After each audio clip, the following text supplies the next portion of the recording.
320? No, Lord. You lot must be falling off your wallets. We'll keep all that. Contribution towards the upkeep on the Bentley.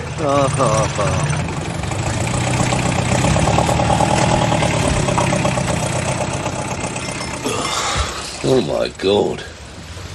I've seen healthier face on a pirate flag. Do you know what time I got into my feather this morning? Earl Grey? 5:28 precisely. It is an acquired taste. That little Eastern gentleman that you stuck me into was a bleeding lunatic. 5'2", had to pull his socks down to have a jimmy, and there he was giving it all be joyful to everything that moved. There you are, my son. Nectar.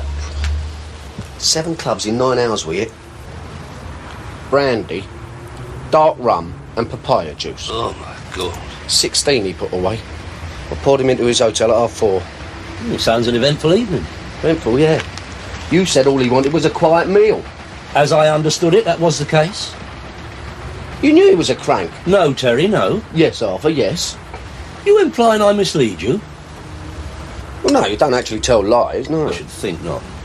Just don't let the truth get the better of you. What is this, tea or talcum powder? You know your trouble, Terence. You've got tainted taste buds. It's all that tea bag tannin. Plays havoc with your kidneys. Hey, listen to this. This is Wally West. Mr. Walter West, a London car dealer, who turned back the mileage recorders on 5 cars, was fined £1,100 by Marylebone magistrates. Mr. Arnold Selwyn, for the prosecution, said Mr. West tampered with the recorders, putting back the mileage by between 15 and 34,000 miles. The profit from the sale of the cars was in excess of £2,000, and the discrepancy on the recorders 129,832 miles. Mr. West, aged 52... Yeah, it's turned that back and all, hasn't he? Yeah. Admitted the charges under the Trades Description Act and was fined £200 on each count and £100 costs. Ah, poor old Wally. So I got a smack for clocking motors. Happens to the best, doesn't it? Do you remember that 3.8 Jag? That was a bona fide repair. It was about as bona fide as a £2 note. You are in a wounding mood this morning, Terence. You got any coffee? I mean, £1,100. I mean, that is draconian. That is what? Magistrates. We haven't seen the likes of that since Hitler gave up house painting. Got a customer. What? You know, Law. He looks like I feel. Oh, my God, what does he want? Good morning, Mr. Rushmer. Rushmer, of course. What a day, eh? Ah, what a pity we can't bottle it. Still providing you with sterling service, I deduce? I've only had it 2 months. Nearly 3, sir. I am cursed with total recall. 3 months this Friday. So it's still under guarantee? The Arthur Daly Golden Handshake guarantee is as sound as our city institutions. 3 months. 3 clear calendar months it is. Do I detect a hint of inquiry appertaining to such? Mr. Daly, would you come with me, please? You know, selling you that vehicle caused me considerable domestic upheaval. Yes, her indoors, my good wife. She had her eye on it. She wanted it something terrible. I said to her, no, my dear. Mr. Rushmer is a gentleman, and he deserves a gentleman's conveyance. I must say, you have amazed me, Mr. Rushmer. I would not have believed this could be presented in better nick than when it left here. The gleam, sir, the gleam. That puts a roller to shame. I am impressed. Mr. Daly, would you mind looking here, please? Where? Here. Closely. Well? Extraordinary. Looks like some sort of flora. Grass, Mr. Daly. Grass. Growing grass. I trust this isn't some sort of hoax or G-up or leg pull, is it, Mr. Rushmer? I mean, I am noted for my sense of humour. Where is he? Who? Very good, very convincing. What are you on about? Well, it's game for a laugh, isn't it? I don't know what... You know, when the geezer with the insurance salesman smile leaps out, stuffs a microphone up your bugle and informs 5 million people what a lemon you are. There's grass growing out of my car, Mr. Daly. Well, a leaking sump, dodgy clutch, even a rumble in the transmission. They are certainly encompassed by our agreement, but horticultural phenomenon. I don't know what I can do. Have you tried trimming it with nail scissors? I want this seen to. Look, I don't want to appear obstructive, Mr. Rushmer, but in a strictly legal sense, this would appear to be of a very complex nature. Are you going to do something about this? Well... Or am I going to report it to the Fair Trading Authorities? No. Do not let us be hasty. I'm sure we can come to some mutually compliant arrangement. Mr. Daly, my brother-in-law's a local magistrate. Oh, that is interesting. Only yesterday he fined a motor trade dealer over £1,000 for sharp practices. At Marylebone? You read about it? I did indeed. I was saying to my colleague, Mr. McCann, just a moment before you arrived, how imperative it is to maintain standards, weed out the riffraff, the cowboys. And the grass. And, grass. Shall I leave the keys? Leave it? Oh, yes, indeed. I'll have it dealt with by my specialist body shop, post-haste. When can I collect it? Shall we say a week? Tomorrow. Afternoon? Before lunch. Another satisfied customer.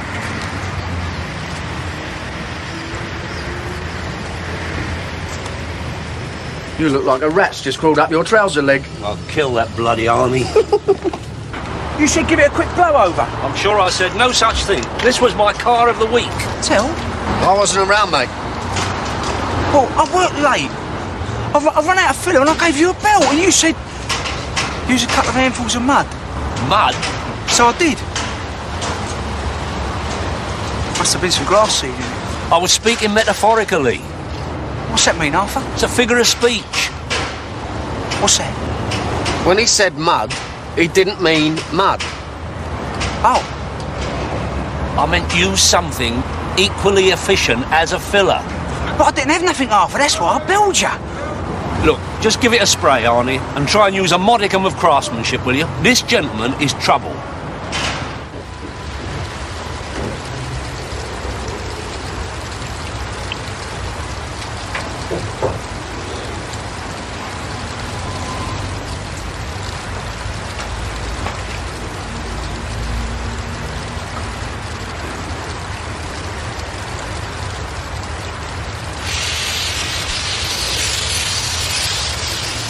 Hello, Arthur. Long time now. Wally, making a living? Scratching about a bit. Good. I was reading about you this morning. Dave, show a bit of tact, please. Them slag reporters.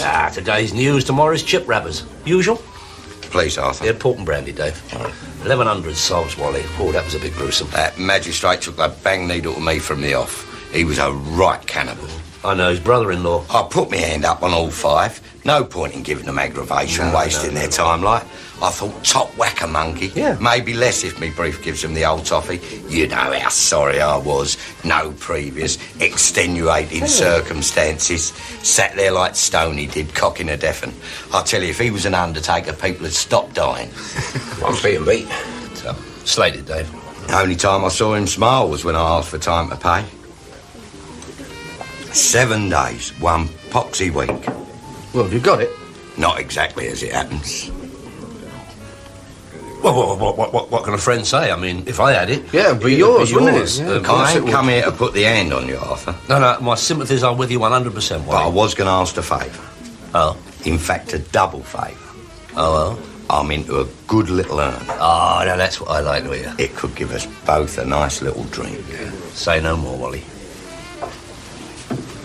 It's amazing the way the mention of money transforms him, isn't it? I don't think I've ever seen anyone look more furtive. You can't be too careful. You got that committee report? Not here.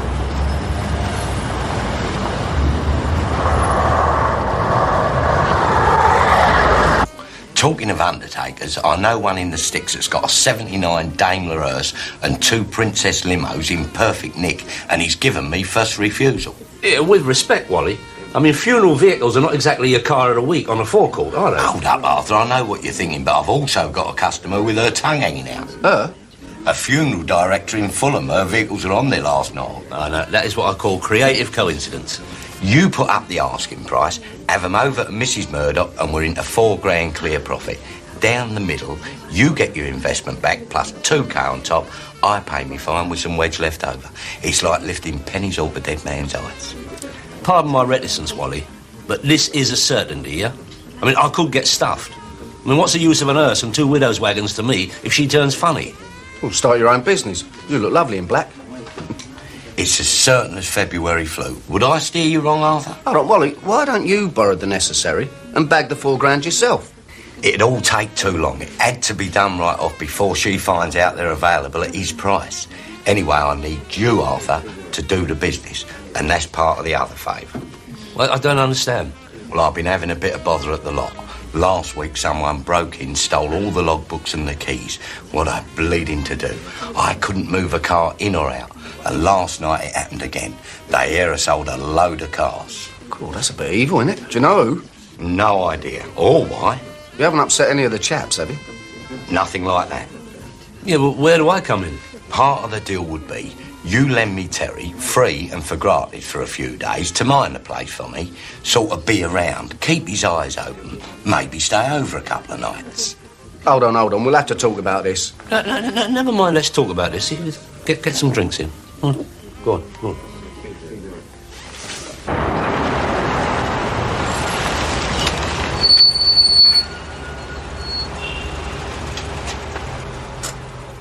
What's he like? 50 plus, wife dead, one son. He's not an educated man, but he's no fool. You met him? No, that's from asking around. Discreetly? Naturally. Naturally. You may mock me, Mr. Upsimer, but let me tell you one thing. If I had your sort of money, I wouldn't need you.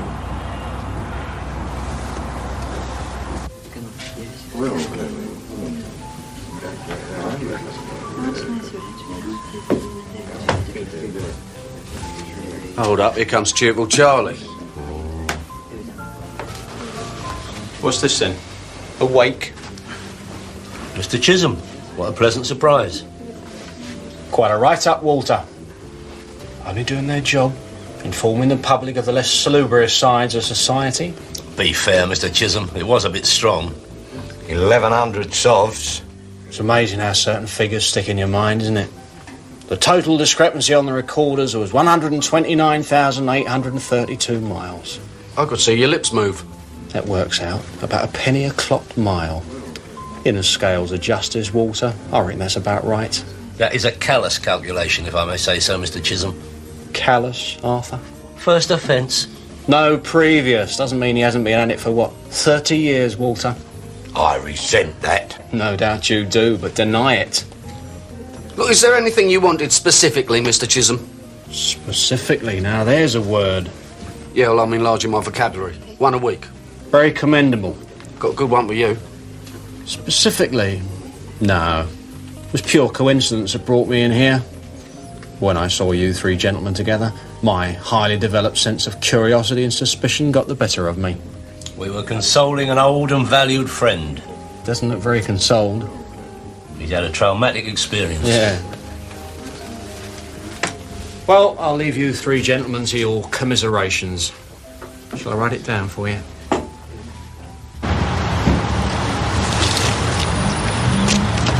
Make you an offer on it, Guff. That's the price. You want it, that's what you pay for it. It ain't worth that. You're just punching me about. What about the van? Part exchange. That pile of rust, I couldn't give that away. You thieving old... Oi, you got a problem or what? Out. Off my premises. Oi, you're the man on your toes. Don't be so stupid, sonny. On your bike.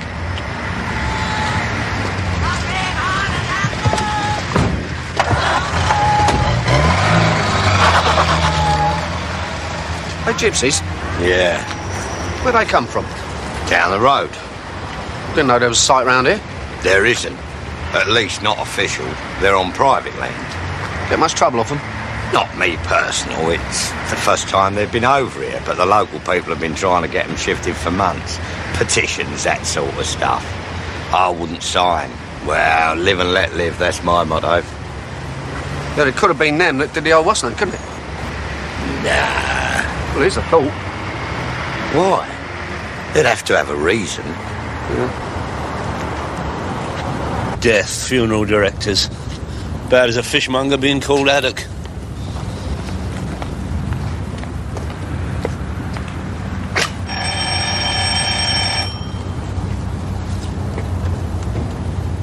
Can't you read? Closed. C-L-O-S-E-D. Closed. Plain as the nose on your face. I beg your pardon. Hello?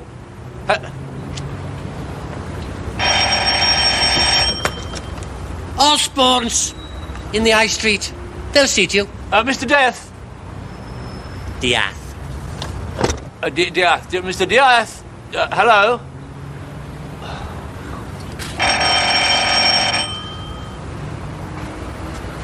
These premises are permanently closed. My name is Arthur Daly. I'm a friend, or more a business acquaintance of Mr. West. Who? Mr. Walter West. Oh, yes.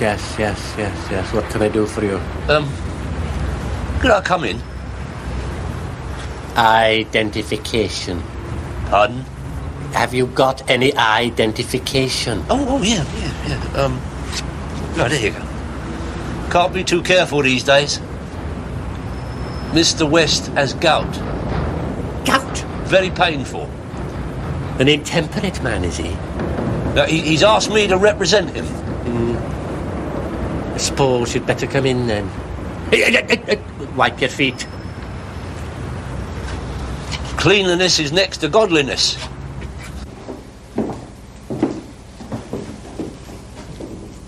Are you a Christian, Mr. Daly? Christian? Oh, yeah, definitely. Baptized? Oh, scream the church down. Then your soul will know salvation.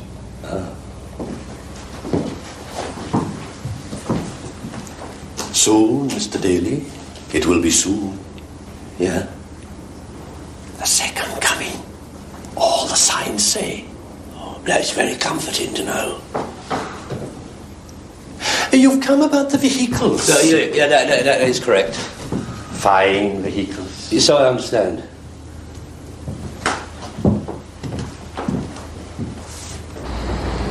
There they are, my beauties.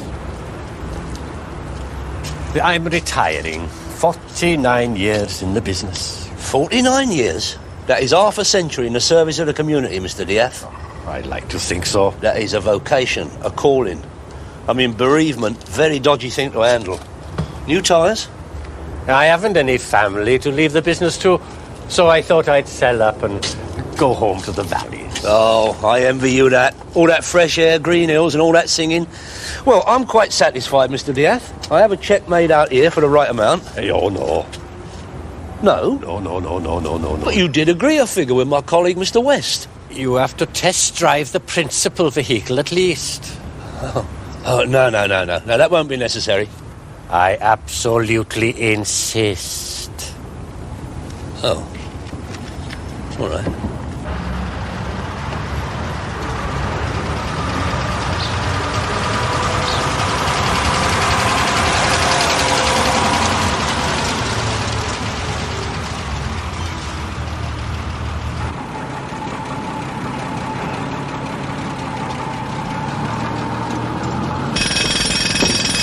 I think it's time you met Mr. West. I think you're right. After all, you have the perfect credentials. Gain his confidence. Well, shows sincere concern at his Predicament. Right, sir. Right, sir.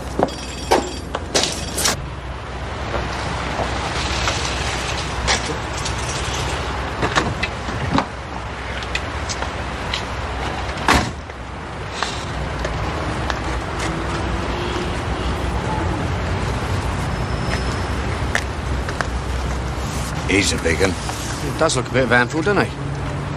Easy, Terry. Yeah? You the bloke that hit Nelson, are you? No one hit anybody. He threw a punch and missed. Fighting man? I'm better than Nelson, yeah. You start anything and I'll have the police over here right away. Oh yeah, the musker, that's always the way, isn't it? No, it's not the way with me. What, you want to fight me? I don't want to fight anyone. But if that's what you're here for, Son, I'd fight 10 your size. then one shouldn't give you any bother, should it? Yeah, well, they come here causing trouble, now you. And I got enough trouble as it is. Maybe I should ring the police. Maybe this is down to your little lot. None of my family done that. And I suppose none of your family broke in last week, nicked all the logbooks and keys either. No. Ever since you lot arrived, there's been nothing but trouble. Trouble for us. You can't leave us be, can you? All right, what have you come here for, eh? I come for the van. Well, it's not for sale. It's there, isn't it? The money here? Where'd you get money like that from? Working hard, you know, laying tarmac. Well, it's still not for sale. It isn't. I don't have to sell it to you. What's the matter? Is my money different from everybody else's or something? Hey, come on, what happened to all this live and let live stuff, eh? Yeah, well, that was before this little lot. Listen, I've told you. I know what you've told me. You've got to admit, it is a bit iffy, you being so close and all. Too bloody right. Listen, if he'd have thought it was us, he would have had the police round. Anything happens round here and they're at our door straight away. It's got a point, Bob. It's just, I don't want nothing to do with them. I'm not a vindictive man. It's just, well, local feeling. Sorry, pal. Listen, you seem like a fair bloke. Yeah, well, I'm not local, am I? Well, come with me then. Eh? I'll show you it wasn't down to us. You stay here, Terry. What's the matter, you frightened? No, I'm not frightened. Well, come on.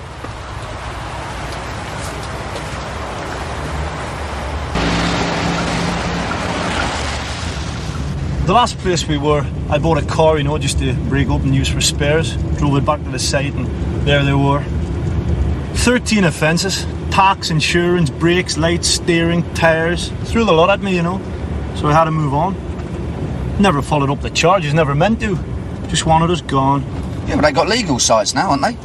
I mean, don't the local authorities have to provide them? Stupid site wardens, regular rent collections and nosy welfare people. I mean, they're no good to real travellers, you know. It pins you down. I mean, what are wheels for if not to keep on turning? They've closed down all our old stopping places.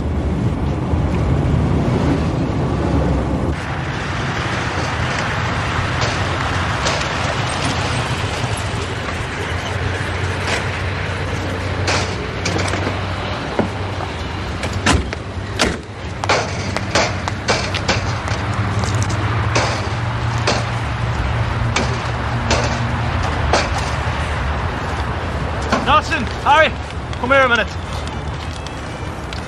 Jim boy, come here. This fellow's from that car place down the road.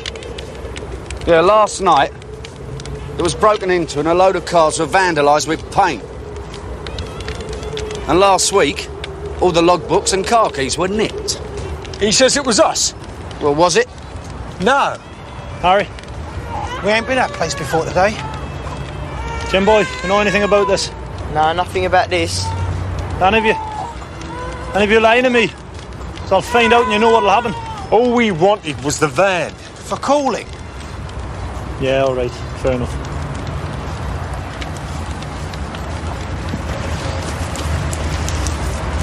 I can tell when they're lying.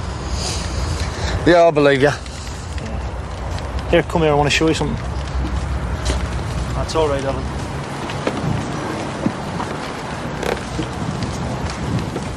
Yeah, and people say that we're dirty. Cool. That's lovely, isn't it? Sit down, why don't you? Yes. Hello. Well, we're not dirty. They are. I mean, them houses look all right from the outside, but inside, well, you've only got a smell. And the matchkas. Matchkas? Cats. Oh, cats. Will jump out on furniture, shelves, go near food and crockery, lick their paws after burying their dirt. Unclean. Worse than rats. Was that your cup of tea? Yeah, that'd be lovely, yeah, please. Is Mr. West available? No, I'll be back in about an hour. Fribbins, local council. I heard he's been having some trouble. Yeah, we're just discussing it. Little contretemps over the travellers. Yes, that's why I'm here. Mr. West hasn't reported this unfortunate incident to the police. I was wondering, are they harassing him, the gypsies? No. No. I thought he might want to make an official complaint. Why would he do that? I haven't done anything. You're quite obviously not from this area, Mr. McCann. I have a file on the gypsies that makes very interesting reading. Yeah, I bet you do. I intend to have them evicted, and I have overwhelming local support. Yeah, you can't argue with that, Terry. Oh, yes, I can. You haven't got them living on your doorstep. Quite so, quite so. Oh, Benny, they got to live somewhere. Yes, on proper sites, properly maintained, properly supervised. By people like you. We do have an official gypsy site. They refuse to go there. And you know why? Discipline. Discipline. Cool deal. All you need is a pair of boots and a whip. Terry! We all have to live within the law. Yeah, but your sort can make the law mean anything you want it to. Will you inform Mr. West that I called? No. Oh. I see. No, you don't see. You don't see because you don't listen. And you don't listen in case you hear something that just might be the truth.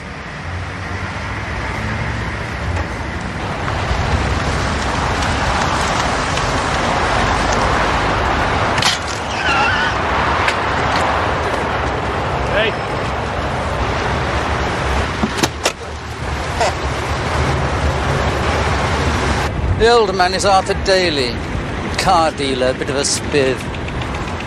The younger one, Terence McCann, is hired out by Daly as a minder. Used to be a boxer, has a record. So, now Mr. West has got himself some assistants. I'm afraid this calls for something a little bit special. What do you mean, special?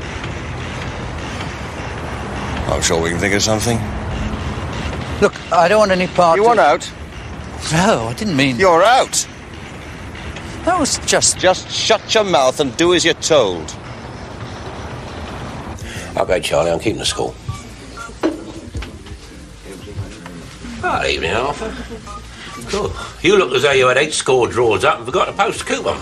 Terry. You too, Edwards. A sharp tongue, young Terry. Oh, dear, oh, dear. Do you know what he had the effrontery to say to me? That all I care about is the wedge in my wallet. Another one of your philosophical discussions, eh? He called me a bigot. Me? Well, you do have strong views, Arthur, about certain social issues. As do all thinking men. And women. Well, that's one of them for a start. What? Women?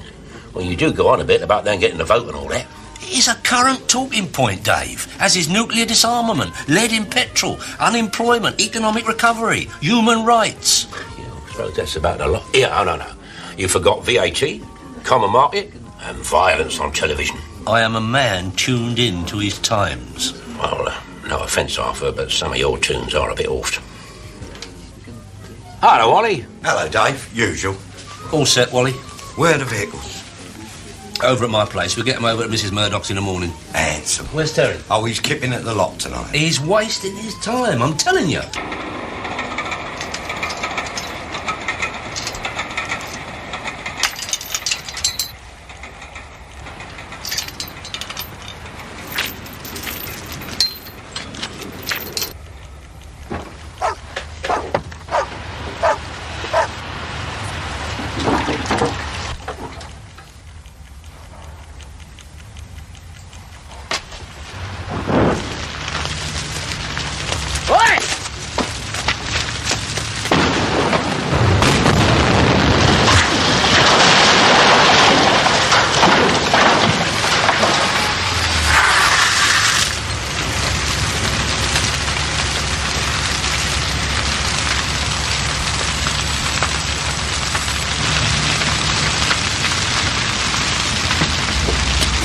Take it easy, son.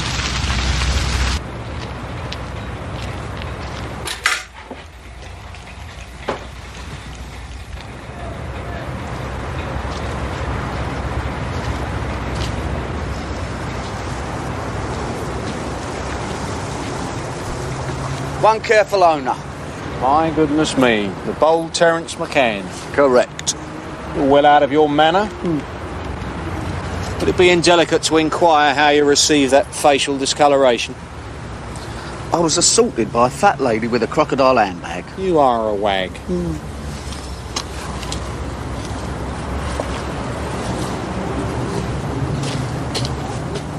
Yesterday, quite by coincidence, I observed 3 very slippery gentlemen locked in a highly dubious meet. Earlier this morning, again quite by coincidence, I read a report of a mysterious fire in a car lot.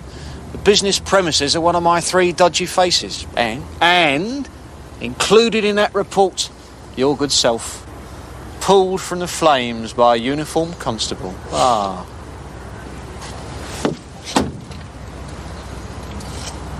Spontaneous combustion.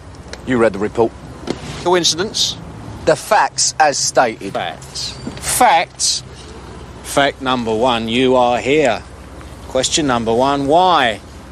Answer number 1, You are what is colloquially termed a minder. Therefore, quod erat demonstrandum, you are minding the business premises of Mr. Walter West. Ergo, your very presence suggests that Mr. West's business premises are in some jeopardy. You receiving me? It was an accident.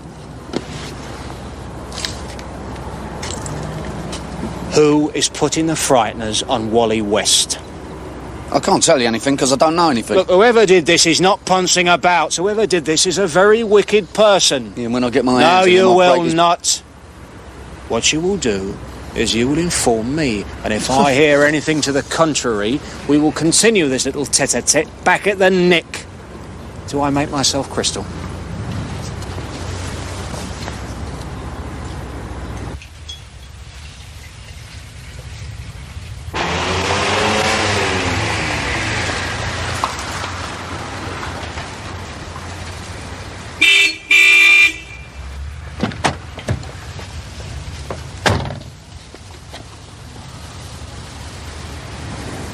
How about that then, Arthur?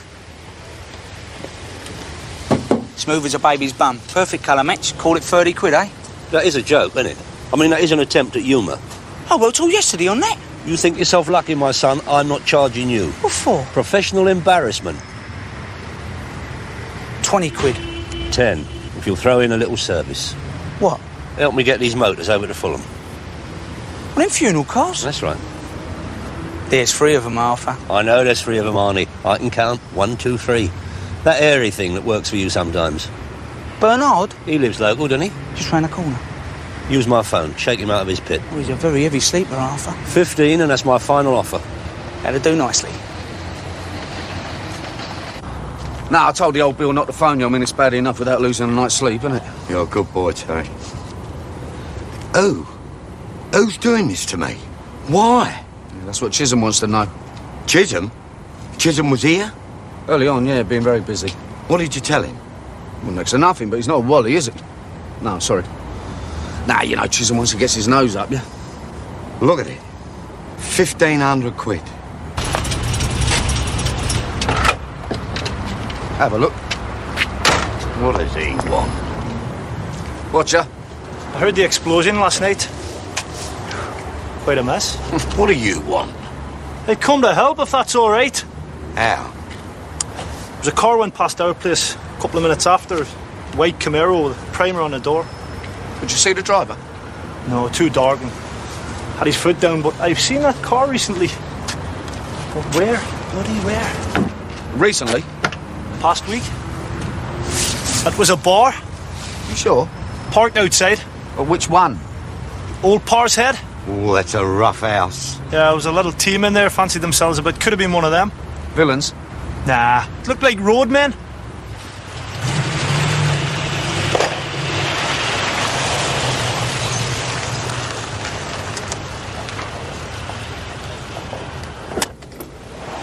Hey, you won't get anything out of him if he sees you with me. All right.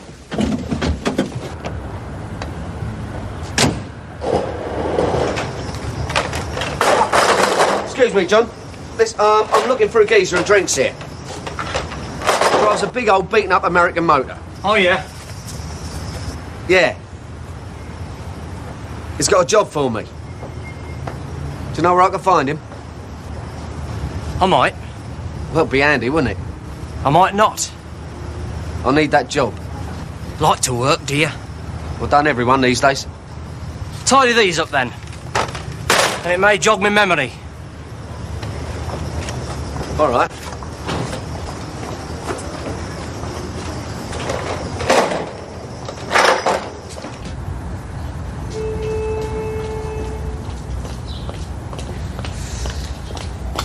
They are in mint condition, Mrs. Murdoch, and they drive like silk.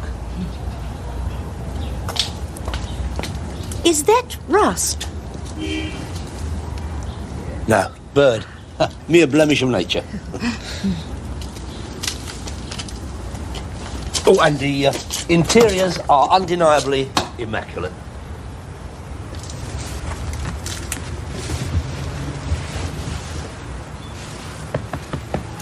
Very comfortable.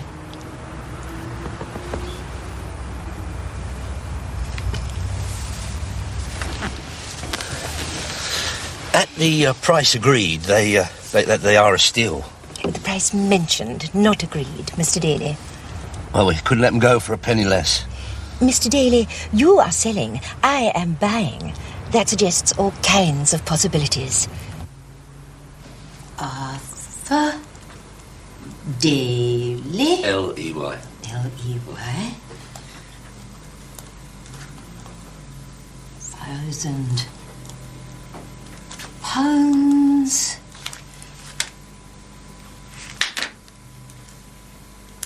You don't have to rush off, do you, Arthur? Well, no, not exactly rush off, but I do have a pressing engagement shortly. I think this calls for a celebration. You haven't signed the cheque. Uncanny. Oh, thank you. If you could just sign... You could be my poor Benny standing there. God rest his soul. Your late husband? Same height, same build, features, voice. When I first saw you, I couldn't believe it. My heart went all funny. Oh, may I offer my condolences, albeit somewhat a bit late. Being a widow, recently bereaved, can be very lonely.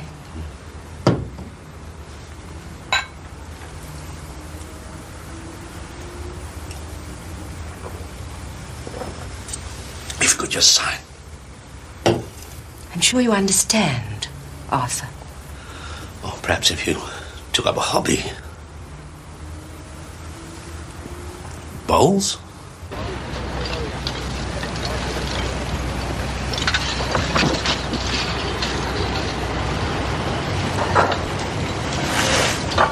Oi, teabag.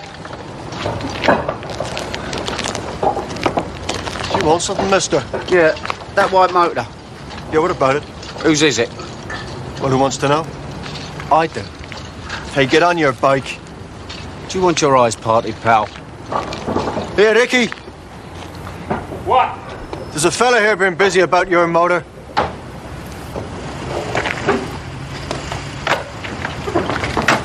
Busy now? Aye.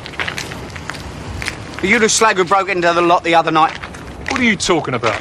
Give me this, eh? Want some more? Is that the one, Terry? That's the one.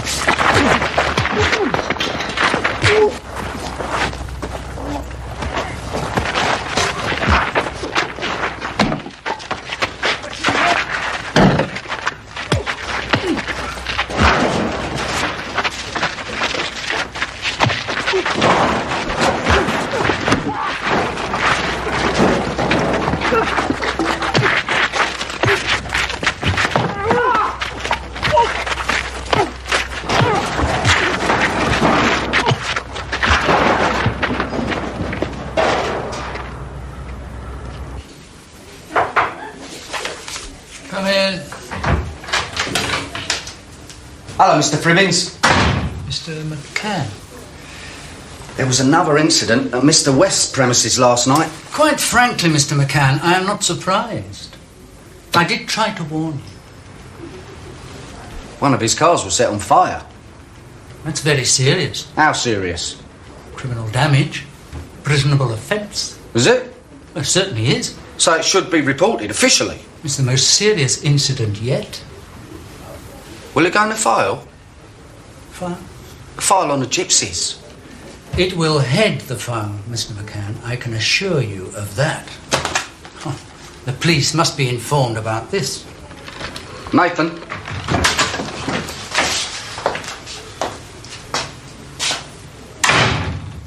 You forgot a number or something? I'm sorry, Mr. Fribbins. You were phoning the police. Ask for Detective Sergeant Chisholm. He's very interested in that fire. What's the meaning of this? I don't know yet. But you're going to tell me. Get out of my office. Nah. Not until you've told me why you've had this lump vandalised Mr. West's premises on 3 separate occasions. Just to get rid of us? Nah, there's got to be more to it than that, Nathan, ain't there? Ain't there, Mr. Quite So? You can't prove a thing. I don't need to. Because you are going to write it all down and you are going to sign it.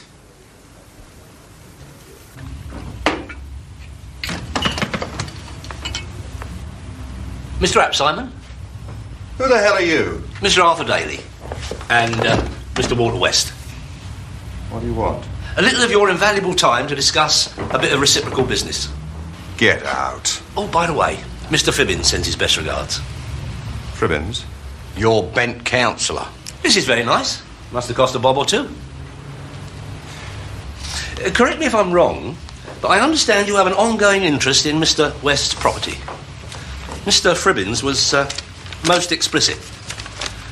Apparently, you purchased, in a somewhat Machiavellian manner, all the land and derelict properties adjacent to Mr. West's premises. I do have certain interests, yes. Certain interests? With respect, that is a slight understatement. You got plans for a bloody great industrial complex. All you need is my place. All that aggravation. What was that supposed to do? Soften me up? And the poor old gypsies get the poke and all. That is 2 birds with 1 stone. Very creative. You should be in politics. Look, I'm sure we can come to some civilized arrangement. That is why we are here.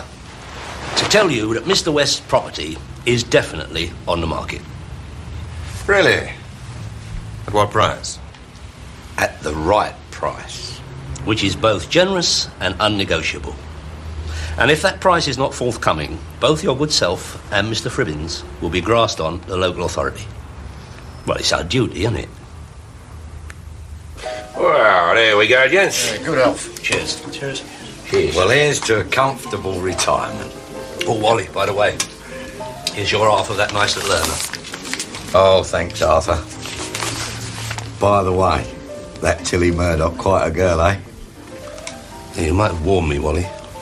Oi, what's all that about? Nothing. Just a little bit of professional badinage, that's all. After your little cherry, was she? No, she was not.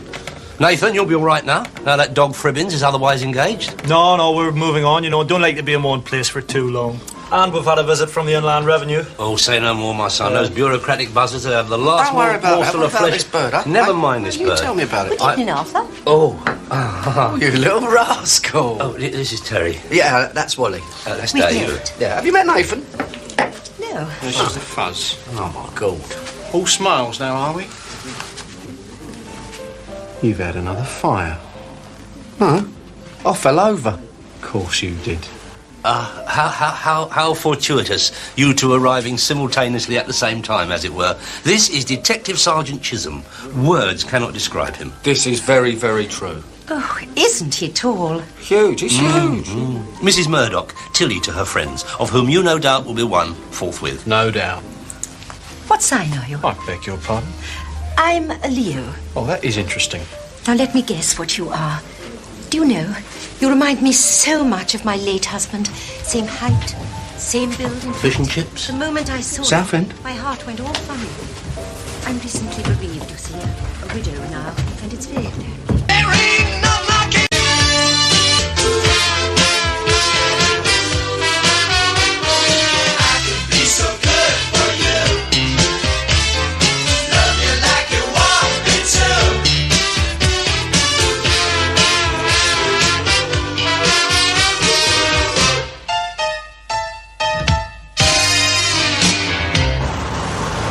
What's the name of that place again?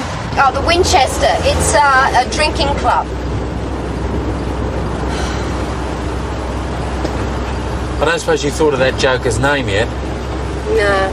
I know it's Arthur something or other. And I got the photo. Dee, London isn't Sydney. It's 30 miles across and has got nearly as many people as the whole of Australia. And you're expecting to find one bloke you're not even sure is here. You must be out of your tiny mind. Maybe.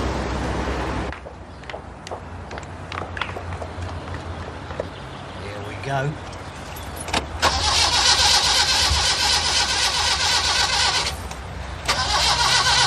Come on, then. Come on.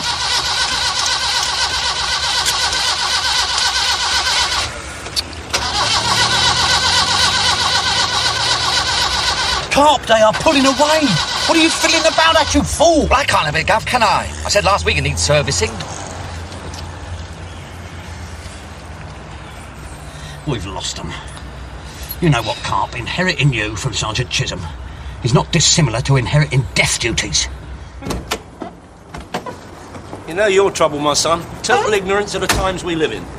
No historical perspective, that's your problem. You know what they say about history repeating itself? Shouldn't do it in company. Oh, very amusing, Terence, very droll. And here you are, turning down gainful employment. And here you are, giving me GBH of the eardrum again. Hello, Harper. Hello, Mournful. I've been looking for you. Well, I'm sad to say you found me. Hello, Ty. How's your luck? I'll take the turn for the worst, I suspect. Yeah, I know what you mean.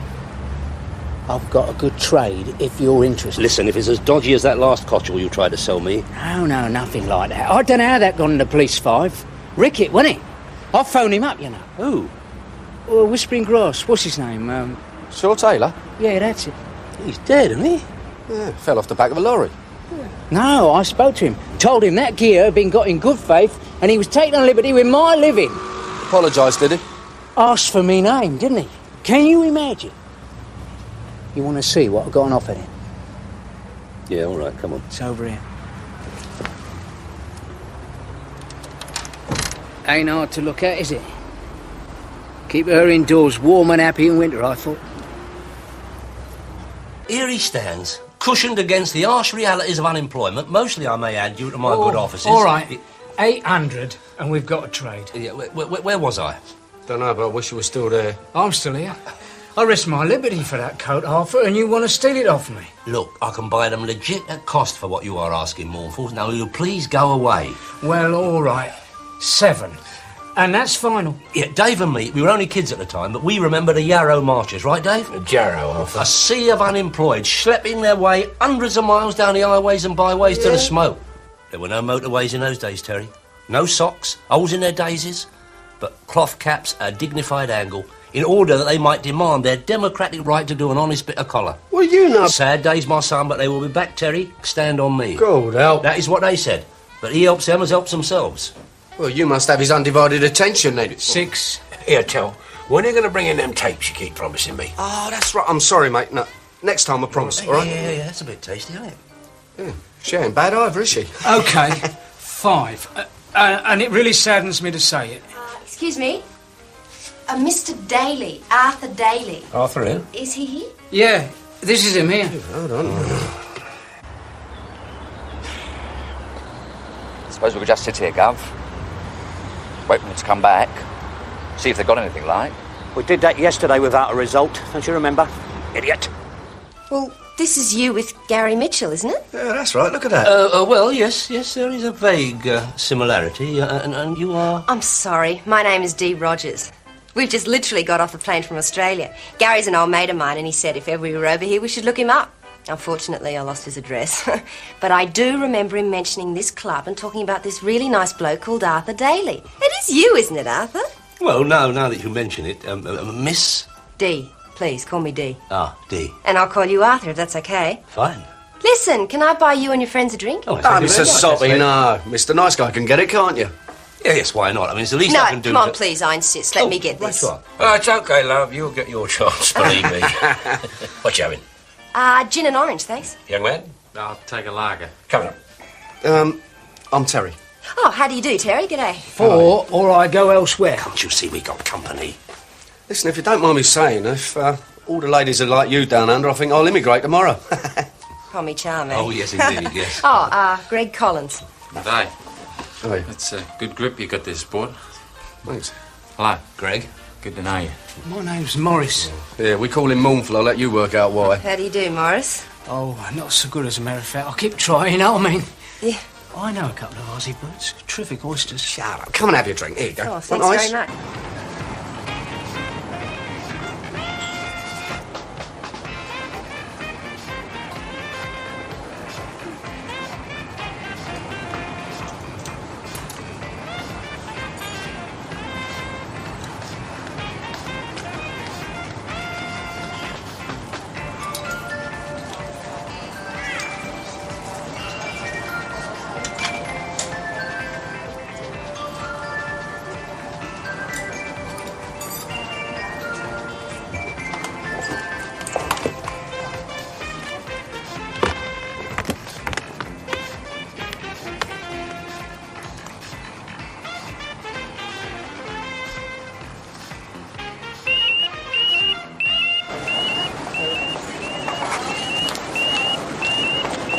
Excuse me, dear. Yes? Do you wish to purchase that dress?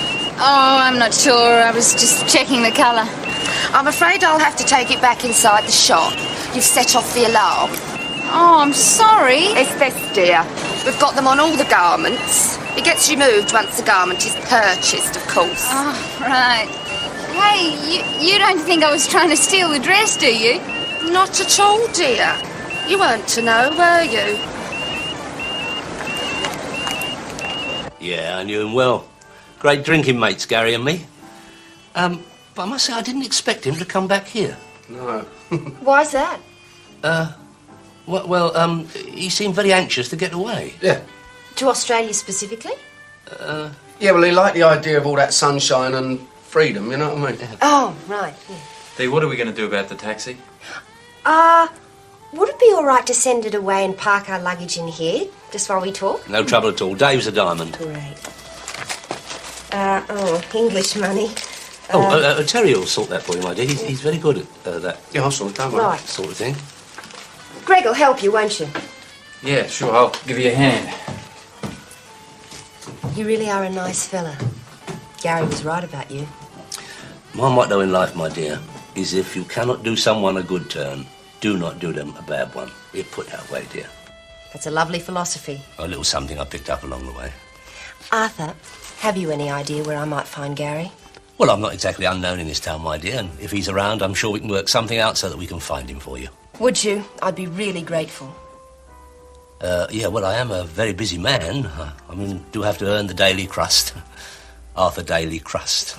Oh, Get a living. I understand. That important, is it? It is to me. You see, well, actually, Gary and I weren't just good friends. As a matter of fact, we love each other very much. We were to be married, but, well, let's just say circumstances parted us, and, well, anyway, things are different now. But I thought you and, Greg? Oh, no. He's just an old friend, happened to be on the plane. He's over here meeting his brother. Oh. Arthur, I'd be perfectly willing to cover any cost that you might incur, if you wouldn't be insulted by that. Insulted? No, of course not, my dear. No, just overheads. You know, no, I wouldn't be insulted. And how could I not help such a pretty lady as yourself? Now, me and my man Terry will do the best we can. Oh. Something the matter, my dear? Guess I'm a bit chilly. What, in this heat? Not used to your climate, I guess. Don't go away, my dear. Score is all you're getting, and you're taking liberties. 3, and I'm doing you a favour. Arthur, I want you to know how depressed that makes me feel. Red is cash in your claw right now. And I want your assurance that it is bankrupt stock. What? Oh, yeah, of course. Well? Well, if it wasn't for the fact I've got to pay my analyst. Your what? He reckons I'm suffering from depression. I tell you, Arthur, it makes me doleful. I don't know how you do it. Stands you in for 3, and within minutes you knocked it out for 5. Perfectly normal business transaction, profit and loss, that's what it's all about, isn't it? She's happy, I'm happy. Of course, Mournful's a bit doleful, but when isn't he? Doleful? Oh, you and Greg get into my car, my dear. I'm just giving my man Terry here the SP. Is that character for real?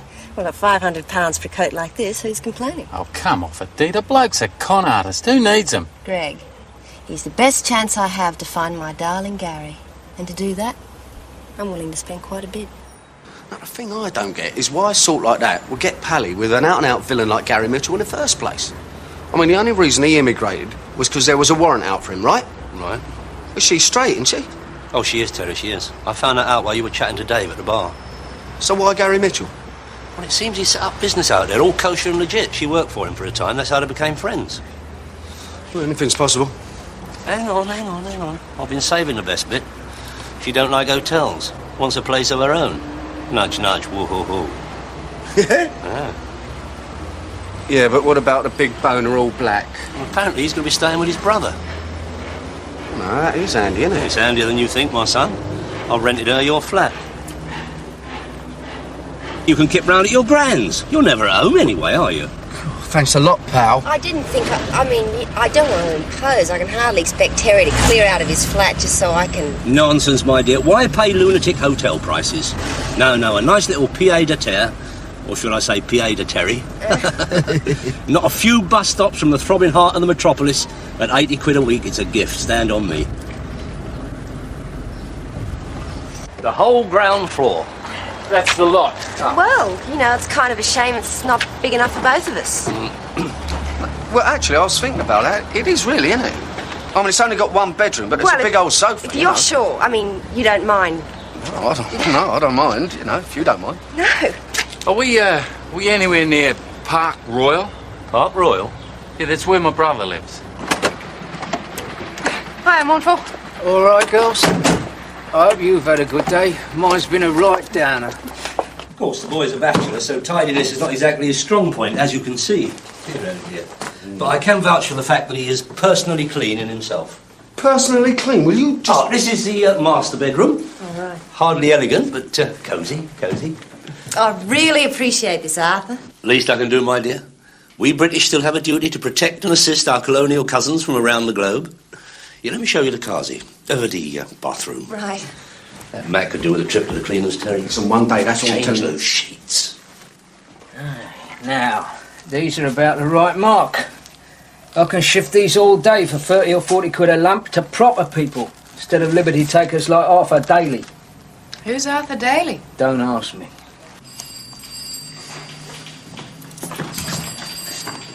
Just run through, Gov. Be fixed for morning. What's this then? Well, according to Ronnie Aldridge, that little duo of Aussie hoisters have been trying to trade their ill-gotten gains to persons on this manor, right? That's what he's heard, Gov. And what has that little collection of antisocial misfits got in common then? Well, they're all local faces we know or suspect of handling stolen property. Precisely. And those three, Grimwood, Barber and Daly, frequent the Winchester Club, is that not so? Yeah, that's right, they do, Gov. Who else is a member and occasional visitor to the said establishment?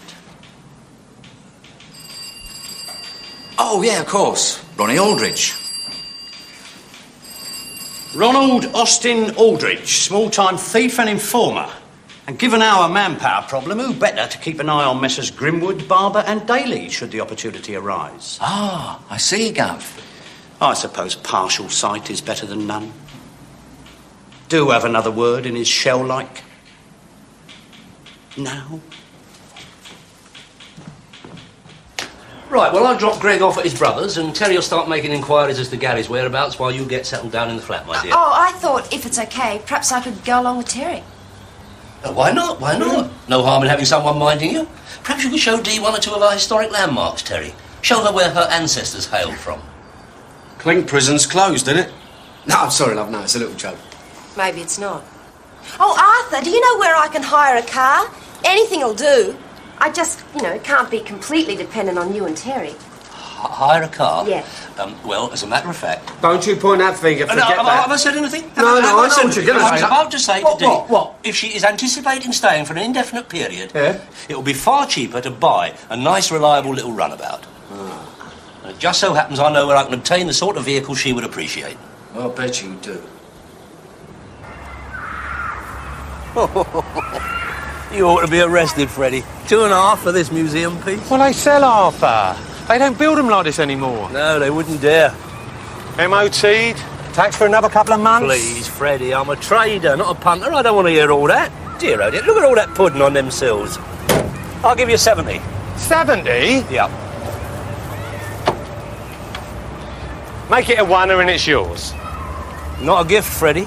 Not a gift, but acceptable. You get your lad to take it over to Terry's place, can you? Sure. Be a bit difficult today, though. He's over at the auctions. First thing in the morning, all right? Yeah, fine. Leave it outside with the papers and all that. Right, will do. Please, Freddie. Oh, Freddie? You knew Gary Mitchell, didn't you? Used to graft all that firm out of Fulham. Yeah. Done a bunk to Australia about 5 stretch ago, didn't he? At least that's what I've heard. Well, you heard right. Well, apparently he's back here now. You haven't seen sight nor sound of him, have you? No. Hang on a minute. I was having a drink in a Prince of Wales the other day with Bobby Finch. He mentioned something about him. What was it now? Thing is, we're all a bit elephants at the time. No, but I'm sure his name was stuck up, though. Why didn't you have a word with Bobby? Yeah, I will, right. Your first thing in the morning, OK? Yeah, sure. Yeah, right. I tried there. Been all over, haven't we? I ain't seen him or heard a thing till. Shouldn't have thought he'd have wanted to come back. The old IPO game when he was at it here, wasn't he? That's right, yeah. God, he was the governor impersonating the old Bill, let's face it. Oh, thanks, Keith. See you around, mate, all right? Okay. Oh, I thought you knew. I mean, that is, I thought that Arthur would have told you. No, he didn't, no. Poor old Gary. He was never happy there. I don't know. My parents hated him for some reason. Then one day we had this really terrible fight, and the next thing I knew, he'd sold his business and come back to England. Said if I really wanted him, I'd come and find him. So here I am. Yeah, you are. It's been really great today, Terry. You know, showing me the sights and everything. I really appreciate it.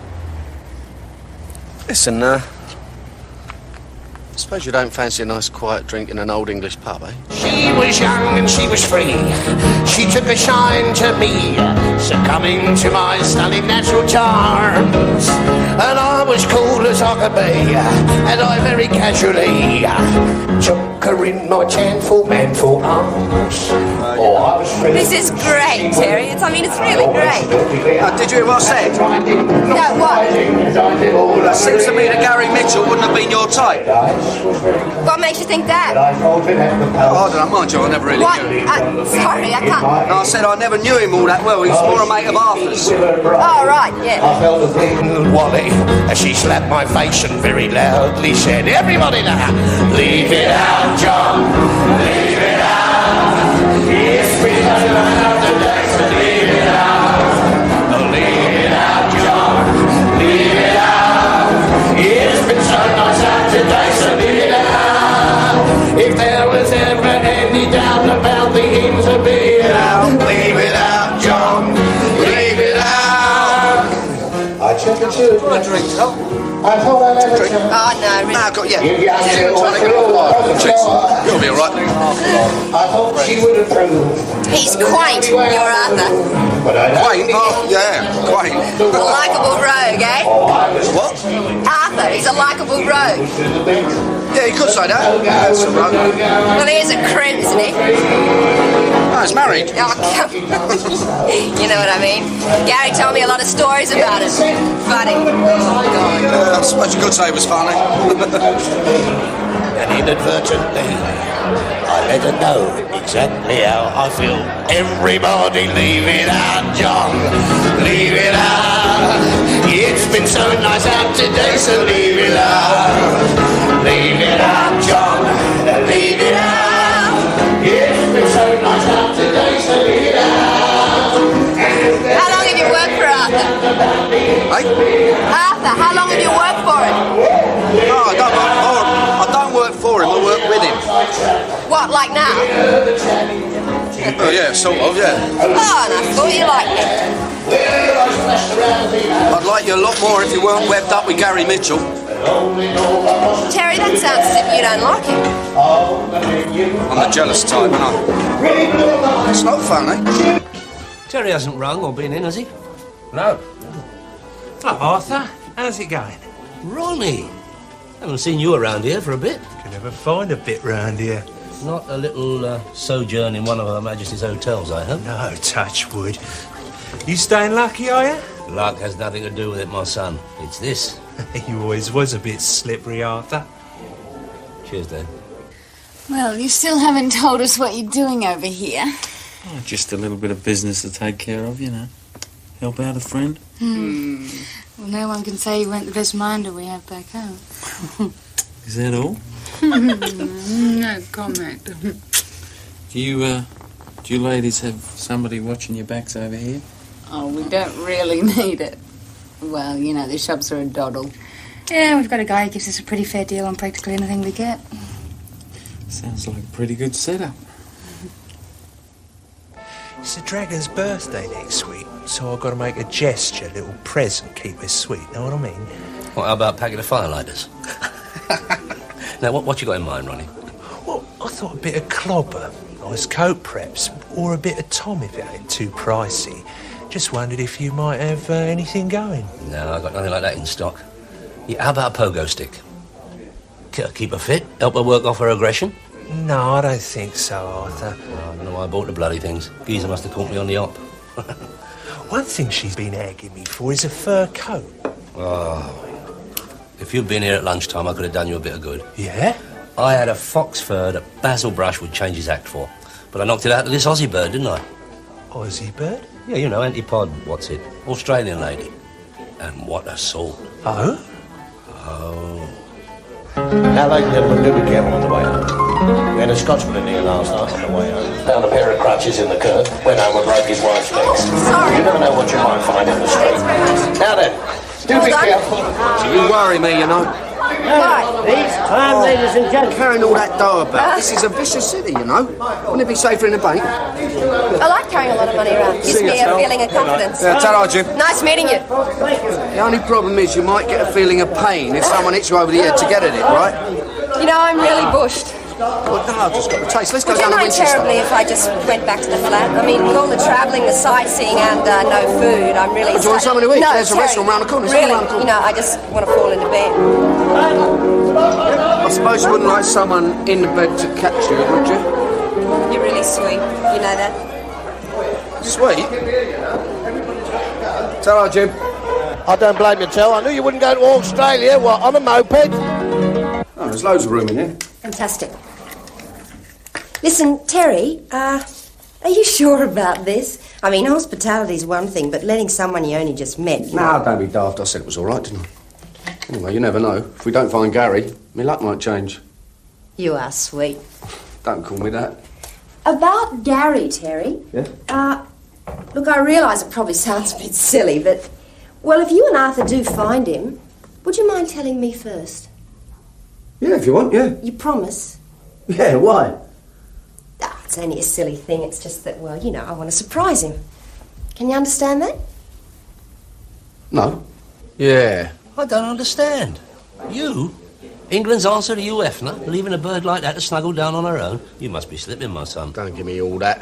You knew she and Mitchell were more than just good friends. Yeah, she did say something about an infatuation, but, She's come over to marry the geezer. She told me. She told you and all. Oh, funny. I must have misunderstood. Bleeding hilarious, isn't it? Anyway, first we've got to find him. Yeah, presuming he's around, and that could take a bit of time. Long enough for you to manoeuvre yourself into her affections. Yeah, and long enough for you to rip her off for a few more quid. Terence, I must say this. I feel deeply wounded when you make aspirations like that. And anyway, unlike you, I have made some progress in that direction. What?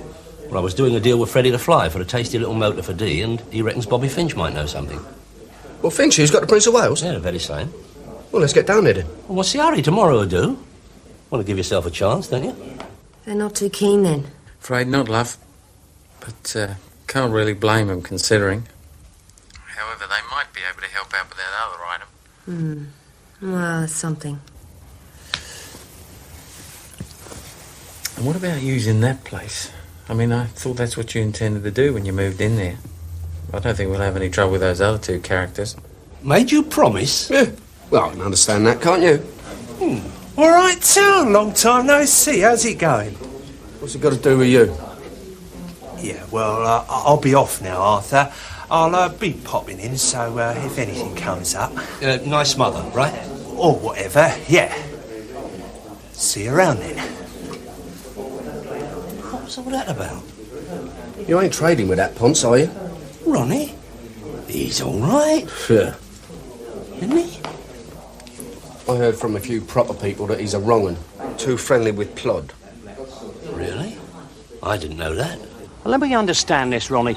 You say that Arthur sold a fur coat to this Australian bird? That's right, Mr. Rycott told me so himself. Well, so what? He'd hardly likely to be selling bent gear to someone who's thieved it, would he? No, that's true. And since we have already got these suspect Australian hoisters under surveillance, what is the point of this ludicrous information? Well, I just figured the Aussie connection, you know.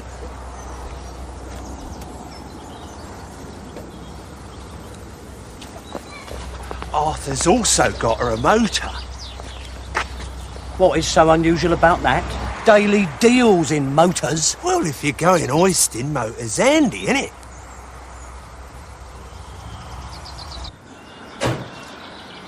$400 for that? I know, it's ridiculously underpriced for a period piece like that, isn't it? What with the demand and everything. But there you go, you see, being in the trade does have its advantages. You're unbelievable. Thank you. Oh, it's great, Arthur. Really great. I love old things. Just as well, isn't it? Yeah, note the early plastic dashboard, my dear, and the genuine leatherette upholstery. Fabola. Yeah, get in, try it out for size. Comfort is a guaranteed feature, of course. God, isn't it too much? Far too much.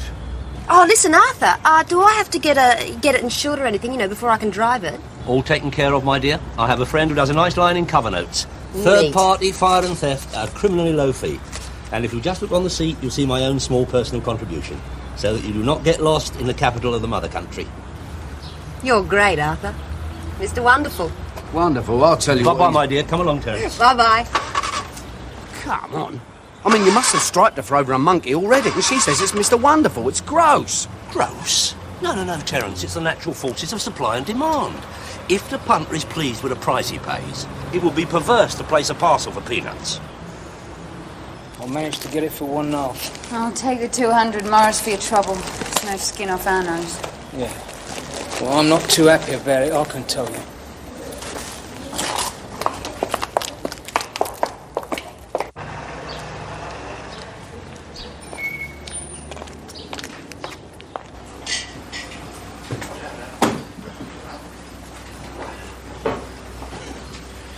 Got man. What's Bobby about? So where are they now? Out looking for Gary. Where do they think you are? Oh, doing some more sightseeing, shopping on my own. Where are we meant to meet these girlfriends of yours anyway? Well, some pub down by a canal. I've got it written down. Did you tell them about me then? I didn't have any option, did I? But don't worry, they're as good as gold. Okay. What do you reckon? Is this it? Don't you think it's ace? It's a bit of a rust bucket, D. Dave Story saw him. So he said. Where? Just down the road. What? Boozer? Spieler? Club? What? No, just bumped him in the street. Seems Gary's opened a wine bar there. At least that's what he told Dave was going to be. Wine bar? Gary Mitchell? Well, apart from anything else, he'd never get a licence. That's what I said, but he told Dave he's got his brother fronting for him. Brother? Didn't know he had a brother. I knew he got a sister somewhere. I don't know. Maybe he said brother-in-law. Wine bar? Well, it makes a change from impersonating police, doesn't it? Hold up, that's him! You're right, it is, Terry. Yeah, that is definitely him. Come on. No, hang about. What? I made a promise, didn't I? Well, it doesn't stop us talking to the man. Ask after old times how things are going, does it? Do all that at the wedding reception, can't you? Who's got the hump, then?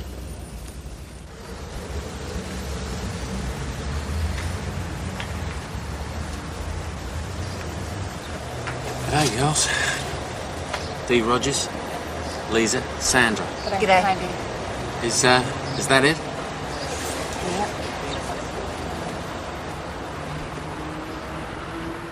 Is it true? Is it true? Have you found Gary? Dave at the club said that you'd... It is true, my dear, we have. Oh, that's fantastic. Where is he? Westbourne Grove. Westbourne Grove? Yeah.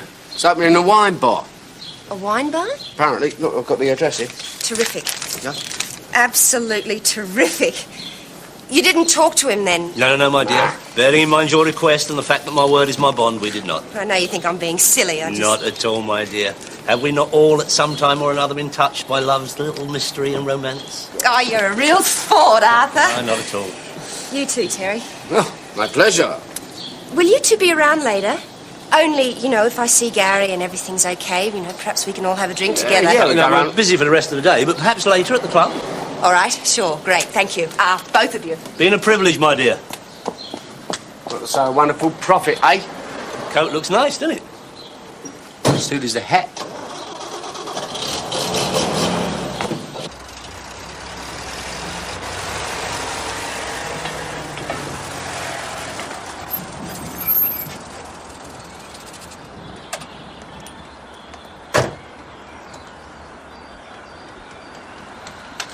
Don't see many of them about anymore, do you, Gavin? Car or the blonde? He's in the loo. Won't be long. Yeah, right.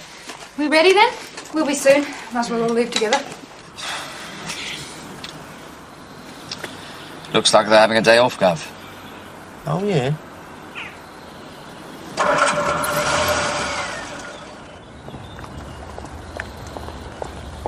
We'll maybe see you later, girls. Yeah, maybe. Don't forget, Greg. Not our place. No sweat. Have a nice day. Be lucky. And you. Bye. Maybe some people in there have a flat in the house. Maybe. Well, come on then. And let's see if we can stay with them this time, shall we? Good job we called round before, Bobby. It's got to be better than paying brewery prices, isn't it? Yeah, but hurry up if you can. I'm expecting our rep round at any time. Lively, Terry, lively. Man's in a hurry. Well, why don't you hump a few of these then? Would that my condition would allow. Oh. It's nice to be in a motor that actually goes for a change.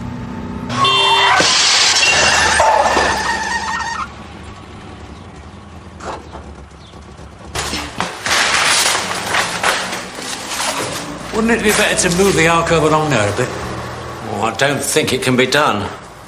Hang on a minute, I'll have another look at the plans.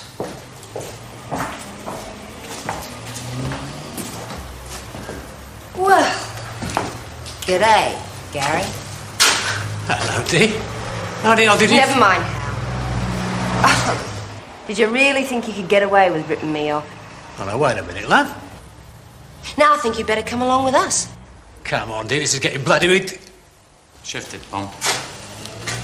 All right, don't get excited. Another 2 loads, Terry, and we'll drop in for a well-earned drink at a Winchester. Good thinking. I'll tell you what, can we stop off at my flat? I'll pick up those tapes, I promised Dave. Yeah. I could do with a leak. OK, sport, you take a seat right there and don't move, OK? Arthur and Terry. They're going to have a nice little surprise, aren't they? Down Margate or somewhere, shouldn't we? You all right, dear? What you doing?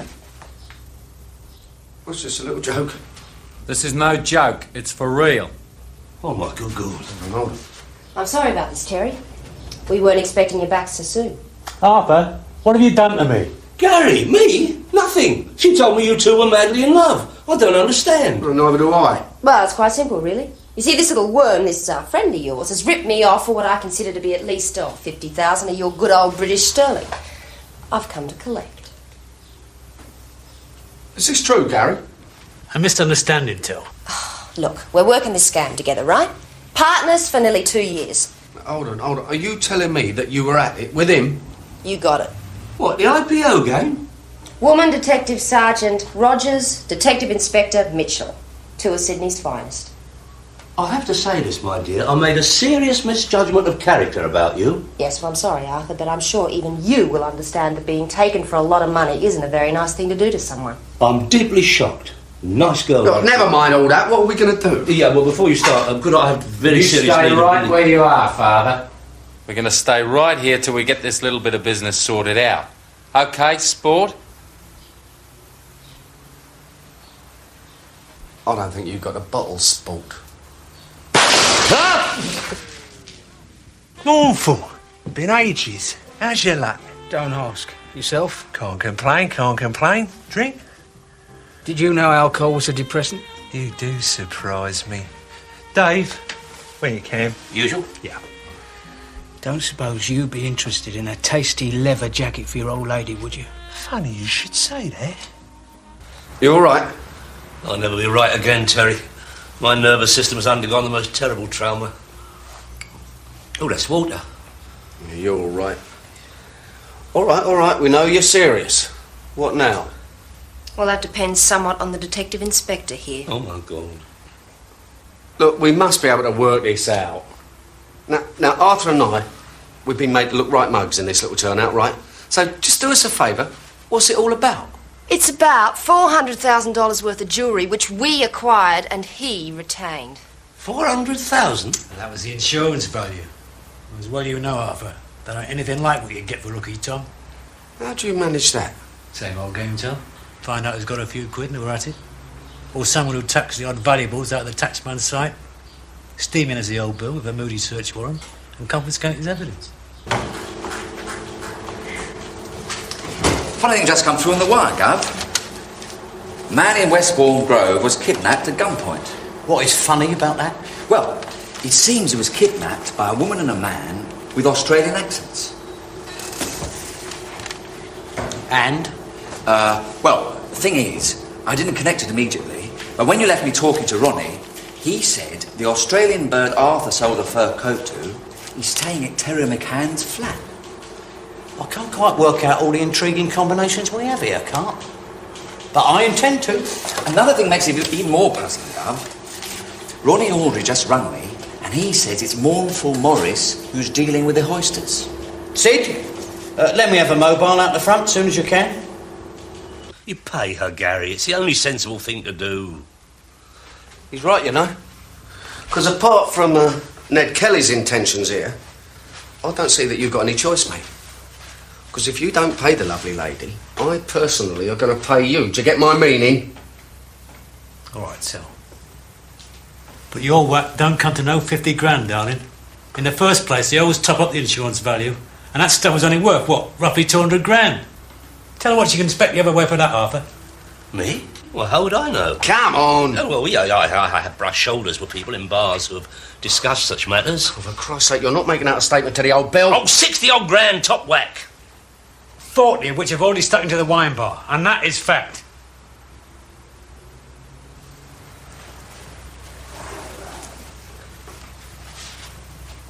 Yes, all right. I'll take the 20 grand you still got. Look, there's been a few incidental expenses along the way. All I've got in Reddy's is 15 grand tucked under the floorboards. That'll do, won't it? Coming on, you ghost. Take them to it. No. You go and get it, Terry. Gary and Arthur can stay here. Insurance, say you return. No, I'm sorry, Princess, you're not on. Terry. We all go together, and I don't care where we go, and then I'll go and collect it. So what's the difference? The difference, mastermind, is you and this Australian iron kidnapped him at gunpoint in broad daylight, right? And the car that you swagged him off in, which is a dot on the car to be noticed, is parked outside my flat with half the old bill in London looking for it. Now we all go, or you can stay here and explain it to them yourselves. Makes sense, Dee.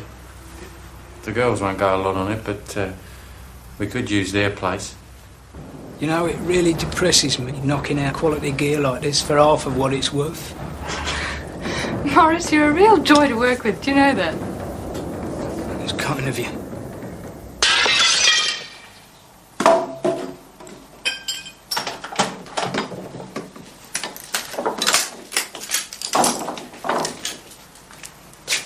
All right, I'll do that. Take a look round in there. Right, Gov. He's right. 15 grand. There's definitely signs she's been staying there, Gov. Yeah. She's definitely not there now, though, is she? Which leaves us with one possibility. Well, it's been nice meeting you fellas. Not as rewarding as I'd hoped, but nice. Yeah, but what about the motor and all the stuff at Terry's flat? Sell it, Arthur. Well, you're so good at that. And Terry, I am sorry about the circumstances. If things had been different, who knows, you might well have got lucky. Now she tells me. See you around, fellas. Good day. You know we're going to Heathrow, mate? Well, I got you.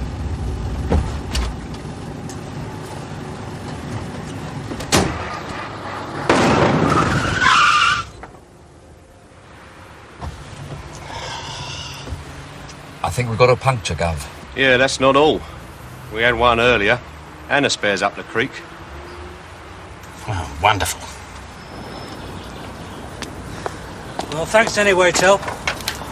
And you'll both definitely get a drink out of it. That's a promise. Stuff it. What? All right, Tel, I understand. But you must come round to the opening night of my wine bar. Yeah. I'm thinking of calling it Gems, by the way. Well, I'm a sucker for sentiment, aren't I? See ya. Go on your bike. What have you done? Certain expenses were incurred, you know. Listen, you, this thing ain't over with yet.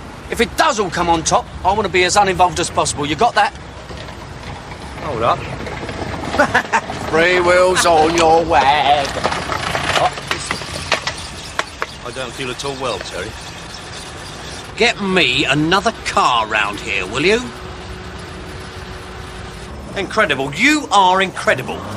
Did you really expect me to swallow that little fairy tale? I can't understand what you mean, Mr. Rycott. I understand Sergeant Chisholm has nightmares about you, Daly. Real ones. Well, that is not going to happen to me. You sold the lady in question the car with which she abducted that bloody mystery man. It was an honest transaction, Mr. Rycott. One of my legitimate trades, isn't it? Buying and selling motors. There isn't a law against that, is there? There is against flogging bent coats. No, that is a gross canard, Mr. Rycott. You have no evidence at all that I sold a fur coat to anyone. None. You have been listening to malicious gossip and rumours. Slanderous charges may have to be laid. Shut up, will you? Yeah, shut up. Come on. What? He had to let us go, didn't he? He had no choice. Yeah, well, I think we had a right result, considering. Now, what you're forgetting, Terry, is we were both genuine, innocent parties in this unfortunate incident. Yeah? So we had to tell a few porkies to avoid all that aggravation. What you might call natural justice. It's mournful. It's a very sad day for me, Arthur. Very sad indeed. Never mind about that, mournful. Come on, you're nicked. I'm being fitted, Arthur. Send for my brief. I'm innocent. You don't think mournful will declare, do you? Mournful? Nah, he's one of your own, isn't he? Hey. You don't think, What? Horsey Matilda? I do hope so. So do I. Come on, let's go and have a nice cup of tea. Be so good for you. Love you like you want me to.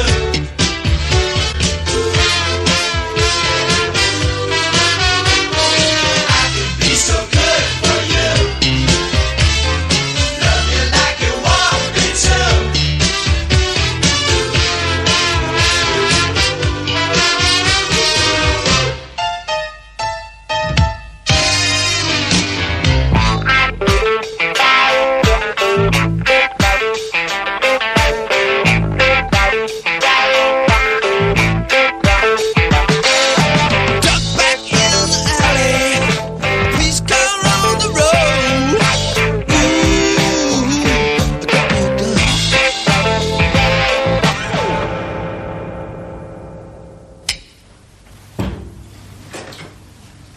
You're right, love. I'm Maud Trout. Yeah, I know that. I meant, are you up to making the identification? The what?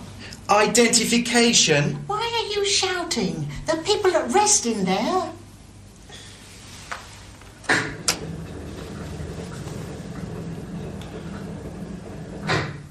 Poor dear.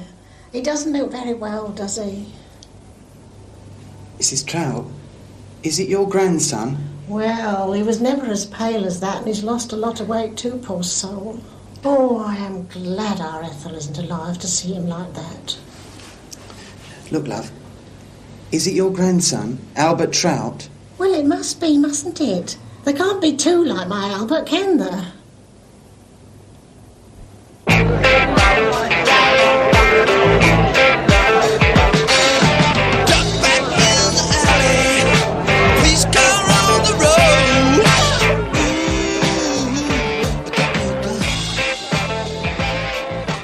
How long have you been managing this place?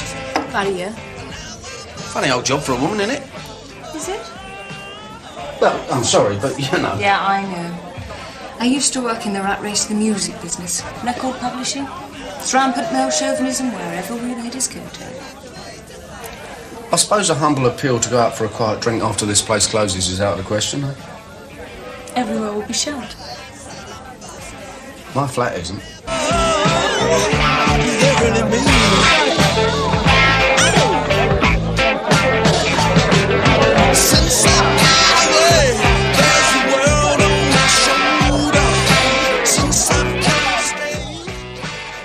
This is back in the charts, isn't it? It's in the 30s, and it's climbing fast. It's amazing what dying can do to a singer's future career, isn't it? Don't be so wicked. Actually, you know, it's rather a shame. With the right management, he could have made the big time. But he's rather good, don't you think? Yeah, it's all right, yeah. I'm more your Eric Clapton man myself. Wait, be that good alone, mate. Hold on, here we go.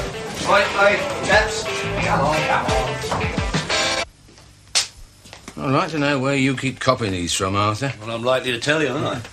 Think I go direct and cut you out of your corner, do you? We would, wouldn't we? Blimey. This one must have been cut from an old 78. Yeah, well, no one listens to that crap anymore. Freddie, how could you? This man once had an audience with a pope.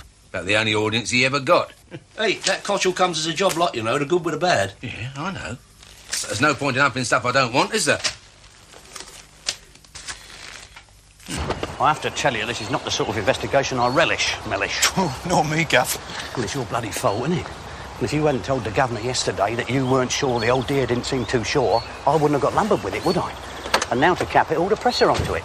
Well, the identification shouldn't be too difficult to sort out, Gav. All we've got to do is find a couple of people who knew the geezer well enough to confirm who he was. People don't like looking at dead bodies, Mellish. I don't like it. Disturbs my sense of immortality.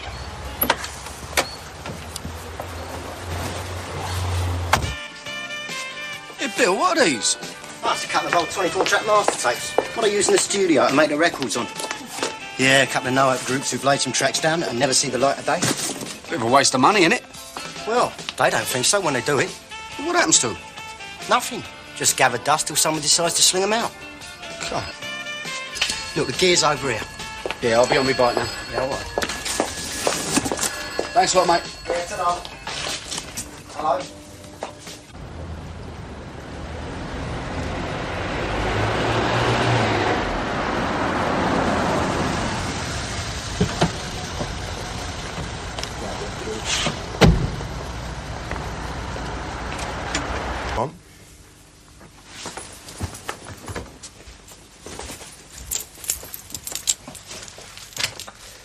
I don't know.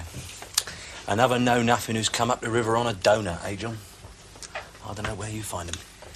What's your problem, Cyril? There's nothing that can't be sorted out, John. Nothing that can't be sorted out. You and I are going to have to come to a satisfactory agreement about my boy Zach's future legacy. Hey, what's this? What's this? What's what? What's what? They're all the same records. Eh? That little Billy's turned me over. He hasn't. He's done you a right favour. Zach Zola and the Asteroids. God, where they dig these names up from? I mean, what's happened to your Bings and your Franks and your Perrys of yesteryear? Don't worry about it. You got a right result there. Result? Result?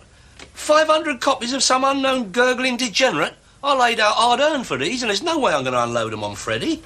You'll have your hand off. That's the late, great Zach Zola. Late, great? Don't you read the papers? He's brown bread, isn't he? Died of a heart attack or something. I'm not surprised why these so-called singers holler and hoot. Probably perforated his pelvis. Bing never done that in 50 years of culture crooning. God help us. No. You do not go to that great concert in the sky singing White Christmas with a punctured tonsil. I mean, where's the dignity in that? Anyway, how come you know so much about Tacky Watsit and his jelloids? Hold up. Something else in it. Something else? What is it? That's a tape. Tape? Oh, dear, I wouldn't like to hump the cassette around that goes into. No, it's what they call a master tape. It's what they use in the studio when they're recording it all. That's going to look lovely in a jukebox, isn't it? You've got to have a word with that Billy. Stop whinging, will you? You're on a better earner than normal with this lot. Oh, yeah. Sounds like a star, though, don't it, this one? Albert Trout. Look, let's get this absolutely clear. Zach was signed to me. I'm his manager. I own him, dead or alive. We have a contract that's still valid, Cyril. Those 4 unreleased titles we have of Zach were recorded under the terms of that contract. As soon as they're mixed down, I intend to release them. You're releasing nothing. There's no need to get unpleasant about this, Cyril. We can all still earn money. I want those tapes. Well, that'll be a little difficult, I'm afraid. Oh, yeah? They're not here. The producer I've got to do the mix took them away. He's in Scotland for a week. Exactly where, I don't know. We better find out where and a bit lively. No hard feelings, John. Business is business. Oh, almost forgot to ask. How's Shirley? In good health, is she? Yeah. And the kids? Let's hope they stay that way.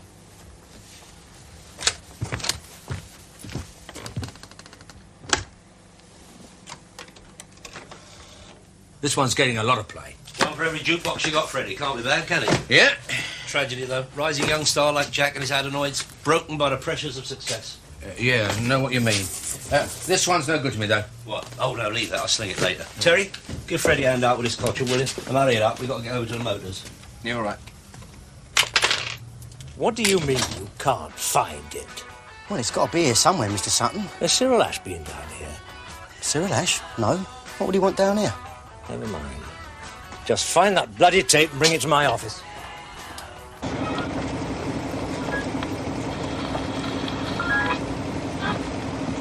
Terry, stop all that fiddling and bung up. Come and help me get this roof down. I'm a minder, not a mechanic. Terry, the geezer will be here to pick it up shortly. He's not going to part with a necessary wedge if he can't get the lid on, is he? And turn that racket off. This racket's made you a nice few quid. What? That's it. The song, Zach Zola's single. Zach Zola's single what? His record, you bird. Is it? Bloody rubbish. Leave off, I'm beginning to like it. Oh! Yeah, it's catchy, isn't it? That horrible little man. You must be joking. He can't get away with a thing like that. If you'd been in this business longer than you have, you'd realise that Cyril Ash has spent a lifetime in his own legend, and what Cyril Ash wants, he usually gets, one way or another. None of which is very pleasant. Yes. Oh, yes. What do they want? Happy motoring. There we are, Terence. Another satisfied punter. I don't know how I do it. It's not hard to work out, is it? You lie. I'm going down for a shave and a shear. All that grafting's made me feel tacky. Oh, dear. If I wasn't rushed off my feet, I'd clean a few cars. Yeah, well, that's the difference between you and me, isn't it? You and I, Terence. You and I.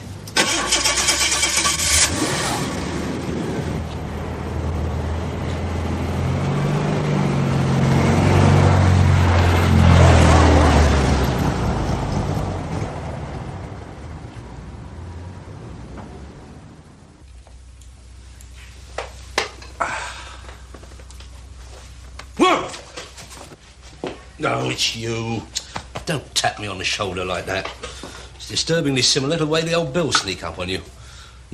How'd you know I was here, anyway? Terry. Oh. Arthur, I've got to talk to you about that last lot of records you had. Well, what about them? Gave you the wrong ones. Oh, don't worry, son. I've managed to unload them anyway. Unload them? You mean you've already sold them? Yeah, they're gone. Probably playing in every jukebox in London by now. But what about the tape? Tape? What tape?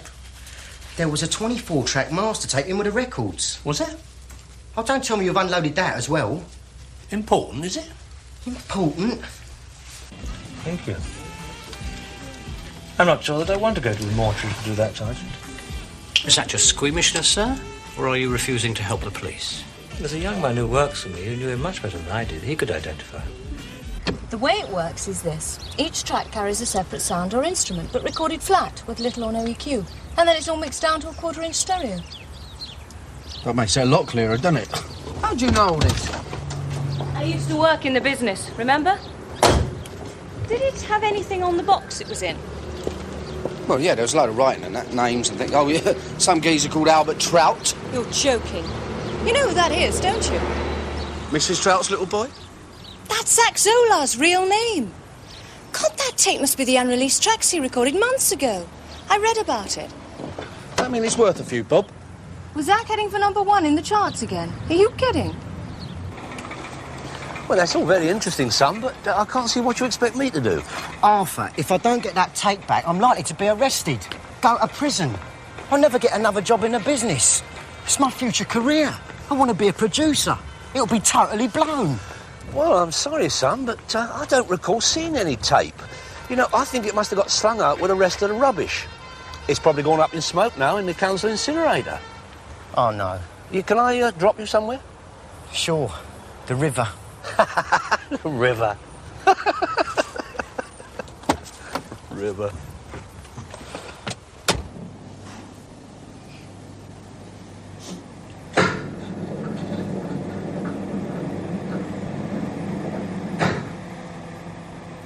Well, sir? It certainly looks quite like him. You made a record with the man, sir. Surely you must know whether it is him or not. Yes, I suppose I should, really, but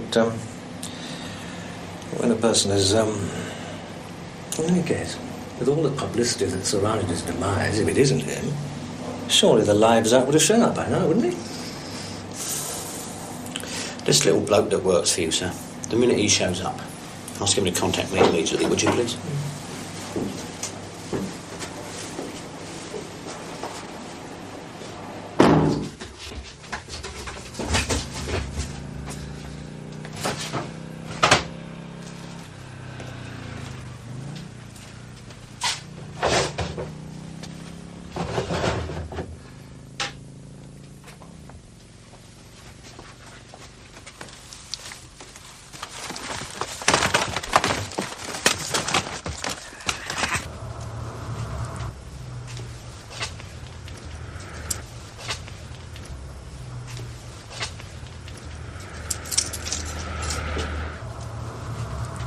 It's no good, Terry. As soon as Billy gave me the SP, I looked everywhere. It's gone. A star is gone. Listen, Sharon reckons that tape could be worth thousands. Yeah, I know. Billy told me the same. I must have slung it out when I was cleaning up the place. Cleaning up, you? It's a laugh, isn't it? It's always Muggins who does that. Yeah, come on. Dave's waiting for us.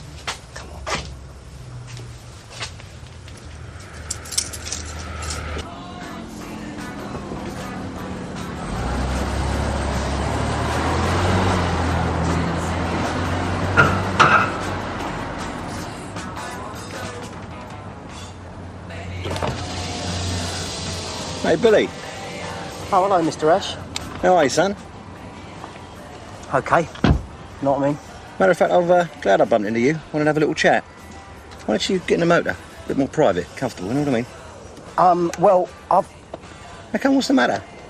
I just got a little problem, that's all. Want a bit of advice. Oh, OK then.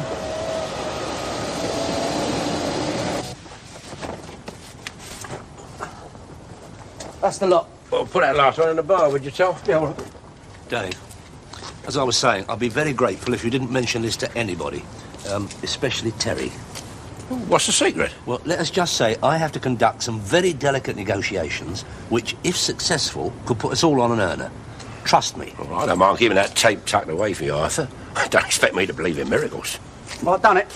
See you, Terry. When we can have one, then? No time for self-indulgence, my son. I've got business to sort. See you later. Yeah, but how am I going to get... 27 bus, end of the road.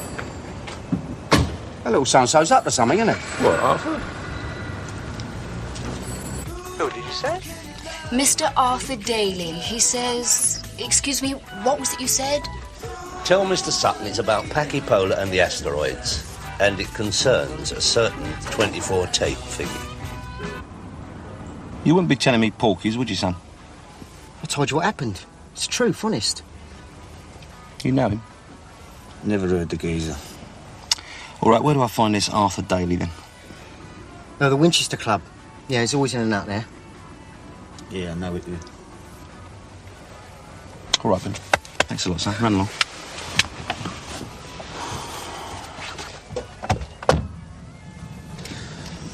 Well, what do you think?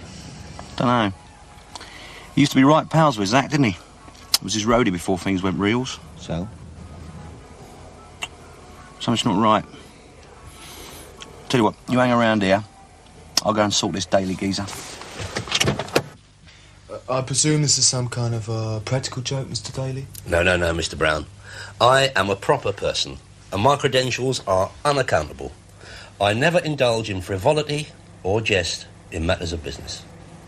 Well, in that case, I think it's a matter for the police. No. That won't be necessary. I'm sure Mr. Sutton here understands my position. I am a humble functionary, a mere spokesperson engaged by my client to negotiate an equitable and satisfactory arrangement. In other words, cop and earner. I mean, that is, seek an agreeable conclusion for the safe return of said item. My God. Leave this to me, Lindsay, if you would, please. Let's just simplify this, Mr. Daly. Your client has our master tape, which will be returned to us if we agree to give him an as yet unspecified amount of money, yes? In a nutshell, Mr. Sutton, in a nutshell. What figure does this client of yours have in mind? Well, as I understand it, in round figures, so to speak, I mean, strictly speaking, the number of readies I was meant to convey was 20 grand. 20,000? It's ludicrous. As a starting point for negotiations, naturally. This client of yours, his name doesn't happen to be Cyril Ash by any chance? Cyril Ash? But you weren't sure, Mrs. Trout, were you? I mean, you weren't positive. Is there something you're not telling me, young man? Pardon? Because you're behaving just like a policeman. Mrs. Trout, I am a policeman. Oh, I thought so. Look, let me ask you this. Was your grandson in the habit of going around without any means of identification on his person? Well, he was very fond of red underwear, my Albert. Always wore it, he did. Red... Do we know what colour underwear the deceased was wearing when first examined, Mellish? What about distinguishing marks? Oh, well, Albert was a bit too young to be what you might call distinguished. He was always a well-mannered boy, though. He respected his elders. Actually, what I had in mind, Mrs. Trout, was distinguishing marks on his body, on his person, scars, moles, that sort of thing. He was without a blemish, my Albert, and I won't have anyone saying anything else. Blue, Gov. Blue what? With red trim. You tell this client of yours that I'm prepared to pay a maximum of £500 for the tape, Mr. Daly. That's all it's worth. £500? But, Yes, Mr. Daly. Oh, yeah, I'll pass the message on forthwith. But, I think I should warn you, my client is not a man who's like to be impressed with a mere monkey for his considerable endeavours in recovering. He said particular. Recovering? That's an odd word for theft, Mr. Daly. Well, I'll be off then. Doubtless I'll be back to resume negotiations. £500, Mr. Daly, that's it. Who is that, Claire? I have no idea. But at least we know this tape isn't with Cyril Ash, which gives us a little breathing space. One of the things you need to know about old ladies when you're interviewing them is that they'll do... No, can't be possible. How's that go? Yeah, but hold on. Arthur claims he hasn't got the tape. Yeah, I know, but that won't stop Cyril Ash going to see him, if you see what I mean. Man's a right lunatic. Yeah, well, don't worry about it, mate. Yeah. Look, Tel, I've got to go now. Can I come and talk to you later? Oh, yeah, if you have to. Yeah, all right, yeah. Yeah, I'll see you then. Cheers. Yeah, Dave, has Arthur been back? No, there was a geezer in here looking for him, though. Just before you come in, as a matter of fact. Did he say who he was? Cyril something or other. He seemed proper enough. I think he wanted to put a bit of business out of his way. I told him to try to lock up. Oh. Listen, I think we'd better go. I thought you brought me out for a drink. Yeah, maybe later, all right? I think Arthur's in a bit of bother. Well, isn't Arthur in a bit of bother? Look, supposing I did have this item that you mentioned, I'm not saying that I have, mind you, but if I did have, what sort of business arrangement had you got in mind? Well, quite a simple one. Mm-hmm. You give me the tape, or I'll smash your kneecaps. Oh, very reasonable. Very reasonable indeed.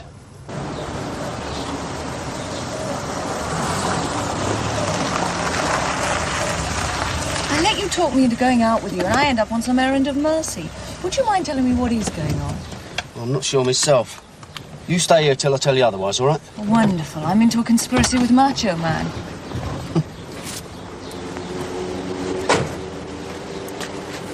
No, I'm emotionally attached to my kneecaps. Why should I lie? If it's not here, where is it? Yeah, where is it, Arthur? You must be Cyril Ash.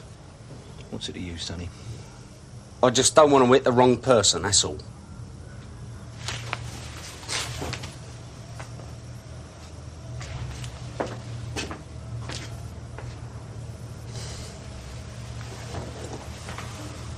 He's ruined that tie, you know.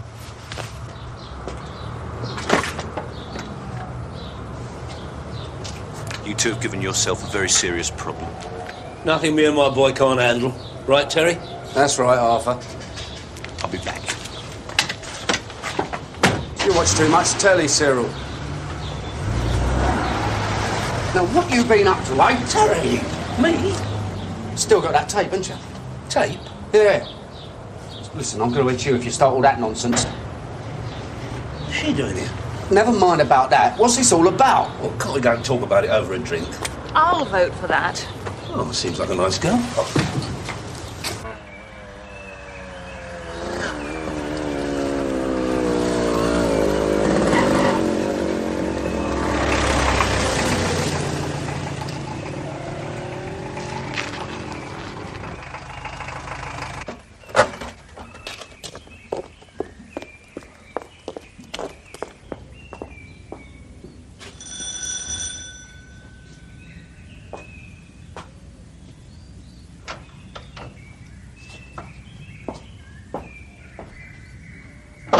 And that is a full SP on my eyesight. You've got to be absolutely crackers to think they'd stand for that. But they did, didn't they? The man offered me a monkey. But they're trying to steal it off you, Arthur. It's potentially worth thousands. Hold on. He stole it off them in the first place. Quiet. I'm simply asking for a just reward for having located same. Nah, you should have copped what they offered while you had the chance. Look, when it comes to negotiating business, Terry, I think I am the better judge. You're going to think that, aren't you, when this Ash geezer turns up with a little firm? Yeah. Look, Cyril Ash is infamous in the business for his ruthlessness. Believe me, I know.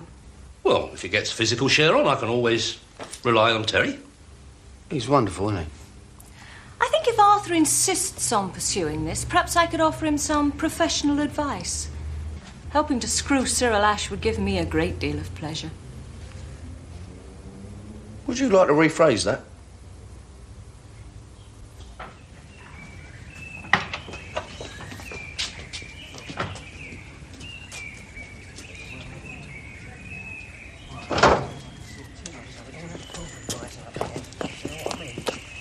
Cyril's never going to believe this. How's that, Gar? Nothing. Just get me to the nearest telephone box, right?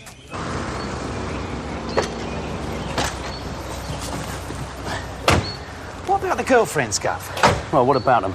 Well, I mean, the man was a pop star. Well, sort of, anyway, and they like to put it about a bit with the ladies, don't they? Must be one or two birds around who've had a real close look at him. Know what I mean? It's a point. It's disgusting, but it is a point. Do you know, I'm sure that was Arthur Daly I saw there. So how did you find out, Cyril? Does it matter? Hey, boy, you look terrific. Why didn't you tell me? Tell you? You're one of the reasons I wanted to disappear, for Christ's sakes. Me? Hey, you must be mental. I am the man who took you to #1, son. Who's the lovely lady?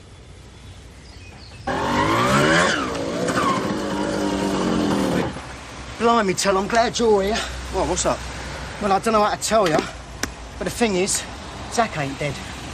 What are you talking about? He's in trouble and needs a bit of help. And I was hoping that you might... Well, Me? Nah, leave it out. I'm not getting involved in any reincarnated rock and roller. This is getting positively bizarre. Will this make any difference to the value of the TAPE? Look, please, Tell, Cyril Ash has found out and Zach's gone off with him. Kidnapped, Jessica called it. Hold on, who's Jessica? That's Zach's girl. She's really worried. Well, if he's not dead and he's been kidnapped, she ought to phone the old Bill. Terry, in the circumstances, I think not. Look, if Zach's still alive, you can't let Cyril Ash get hold of him again. It's Alan now, Cyril. Alan Trent. Oh, don't be silly. How am I going to promote a name like Alan Trent? I don't want to promote it. It's me. You're Zach Zola. You're a star. The star that I, your friend and manager, made. Now, did I do all that for you because I want to be your enemy, eh? All I want to do is help. Is that why you forced me to come here? Forced? What, did I twist your arm, break your leg? No, but you would have done if I hadn't. All you want to help is yourself. We help each other, Zach. That's what it's all about. Now, look, I've got a new contract. Oh, don't bother, Cyril. All your contracts are the same. I had one, remember? No thanks. You used to pour it down by the bottle. Yeah, well, not anymore. You got religion or something? Have you got any idea how well the new single's doing? I know. So? If that little bit of nonsense you pulled ever comes to light, you could be in very serious trouble, my son.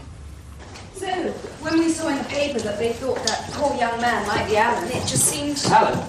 Zach. Oh, yes. Well, it simply seems like a golden opportunity to get rid of this Zach Zola thing finally and forever, and to disappear. Zach had been wanting to get out of the pop business for some time. So he decided to take on a new identity, Alan Trent, and we came to live here. Excuse me asking, my dear, in this your darkest hour, so to speak, but does one hit record buy all this? It could, I suppose, but it didn't. Cyril Ash took, or perhaps I should say stole, most of Alan's earnings during his short nightmare in show business. Yeah, but I mean, you know. Oh, I inherited it from my father. And Zack shares my love of horses. Well, it all looked like working marvellously. Until now. Listen, you little ingrate.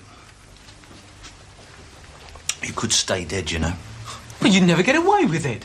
How am I going to get done for topping someone who's already officially dead, eh? But what about the lady I live with? Well, she knows about you and everything. And me gran. Billy also knows I'm not dead. Well, it's their word against mine, isn't it? And even if anyone believed them, where's the proof? But what would be the point? Oh, I don't know. Buddy Holly? Jim Reeves? Hold on. Look, what you've done doesn't sound so terrible to me. I mean, it'd probably only come to a fine if it went to court, wouldn't it? So, if you think that Cyril Ash has kidnapped or abducted Zack, why don't you just go to the old Bill and let them sort it out? I think Alan may be, well, not totally convinced that this is what he wants. Ah.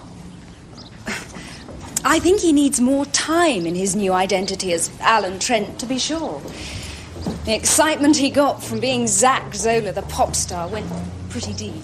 She's right, Tel. I've heard him go on about it. And if the police get to know the truth, well, all the resulting publicity, photos in the papers, you know, he may not be able to resist it. Well, why should he resist it? He has talent. Why should he deny it? And go back to all that heavy boozing and grief if things don't work out again. Well, now he knows the pitfalls, he'll be able to handle it, won't he? I'd just like him back here and safe, Mr. Daly. I'll be in the car, right? Yeah, okay. Naturally, I wouldn't expect you to help without a fee of some sort. Well, since you mentioned it, my dear, there will be certain expenses incurred. Of course. And we must treat it with the utmost delicacy, because I understand from Billy that the police have started sniffing around already. You just get Alan safely back here and I'll handle Sergeant Rycott when the time comes. Sergeant Ronnie Rycott out of Fulham. Yes, I believe so. Oh, my good God. Terry! This is the third time I've called here, sir. I thought you told me that this William Cronin, known as Billy, was an employee of yours. Yes, well, he is. I'm sorry he isn't here at the moment, but he does spend a lot of his time outside the building, delivering product, messages, that sort of thing. And you can't help me with that other point. Well, I knew very little about Zack's private life, let alone the women that were involved in it. I see. Yeah. There is just one other little matter, sir. Do you know a man called Arthur Daly? Why do you ask? Oh, it's just that the last time I was here, I felt sure I saw him leaving the building. Well, I have been discussing a business proposition with a Mr. Daly, but it has nothing to do with your investigation at the moment. Really? You wouldn't care to tell me what is the nature of the business proposition, would you, sir? With the greatest respect, Sergeant, it has nothing to do with the police. Anything that Arthur Daly gets up to, sir, is always of interest to us. Oh, you will insist to William Cronin that he gets in touch with me as soon as he can, won't you, sir? Yes, of course.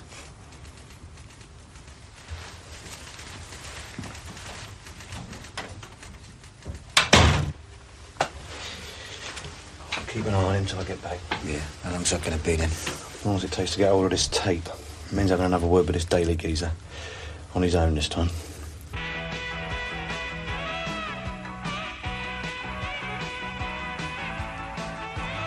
No business like show business, eh? Demented Dave, you can go through to the studio now. You and your colleagues as well, Mr. Daly. About time, too. So.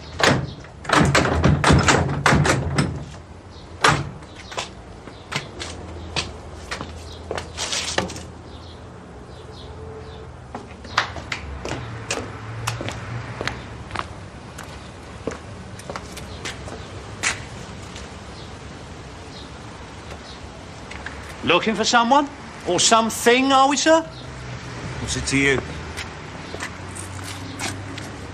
So? I think we can safely interpret your behaviour as acting suspiciously on enclosed premises, sir. Looking for me old mate, Arthur Daly. Happen to have any identification on you? Cyril Ash, Management and Enterprises. What management and enterprises might that be, I wonder? Rock and roll. Manage a couple of bands, do a few promotions, you know. Cyril Ash? You managed Zach Zola, didn't you? Yeah, I do. Did, I should say. In that case, you might be able to help us with our inquiries, sir. How could it happen? Case of mistaken identity? John, this is getting ridiculous. I really think we ought to call the police in on this. Well, perhaps we should listen to Mr. Daly's proposals before we act too hastily. Excuse me, there's someone trying... No, it's perfectly straightforward. We reclaim Zach, from the evil clutches of Cyril Ash, and then keep him in protective custody, as it were, until he's fit and well enough to make a decision. Oh, yeah, like agreeing for you to be his new manager. Exactly what would you want should this somewhat unorthodox scheme of yours work? Yeah, my personal assistant has the details, if you would, my dear. We want 15 points on first release, but if we chart, we'll want the option to negotiate a higher percentage. Plus, what shall we say, 50,000 against royalties? 50,000? He's still there? Well, at least let me phone her to say I'm all right. I don't think Sue would approve of that, son. Then he's stupid. The longer I don't contact her, the more the likelihood is she'll phone the police. OK. Just you remember, I'll be listening, all right?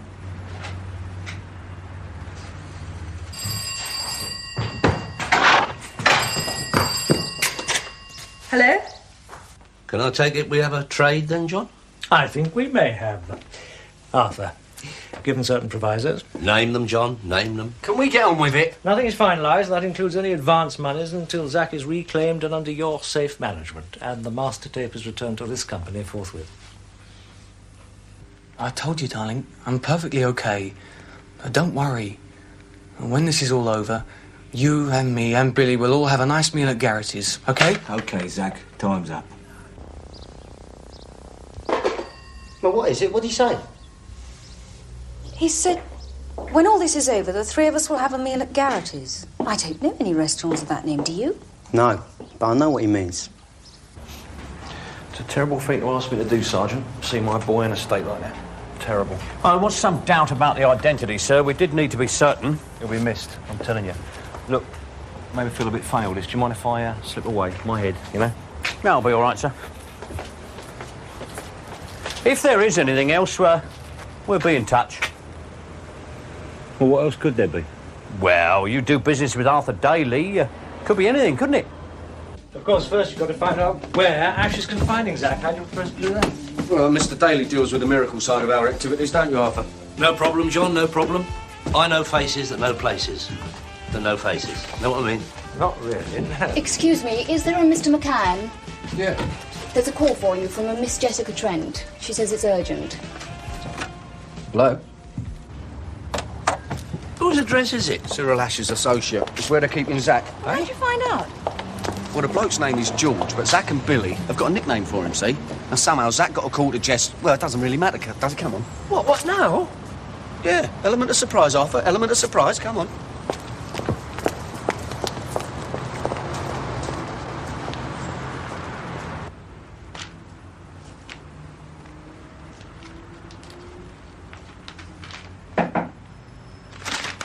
That's on, no.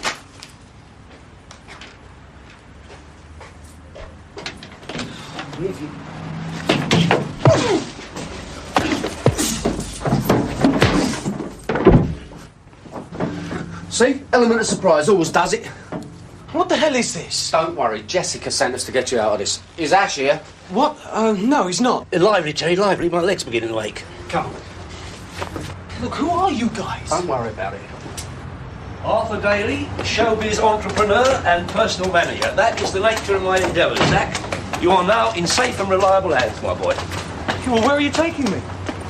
I don't want to stay in a hotel. I just want to go home. Out of the question, my son, until we can find a way of stopping Cyril Ash giving you aggravation. Look, I think you ought to know. I'm not at all sure I want to get into all that pop scene again. How can you say that, Zach? Think of your public. Turn it in, will you? Let him make up his own mind. Well, things are a bit different for you this time. I mean, you might really hit the big time. She's right. Your place is up there with the immortals. Like Big Richard and Little Bopper. This is getting ridiculous, you know that, don't you? I have to phone Jessica. Yeah, all right, all right. Hey, aren't you coming in? No, I've got to get the tape and wrap all this up. Shut that door.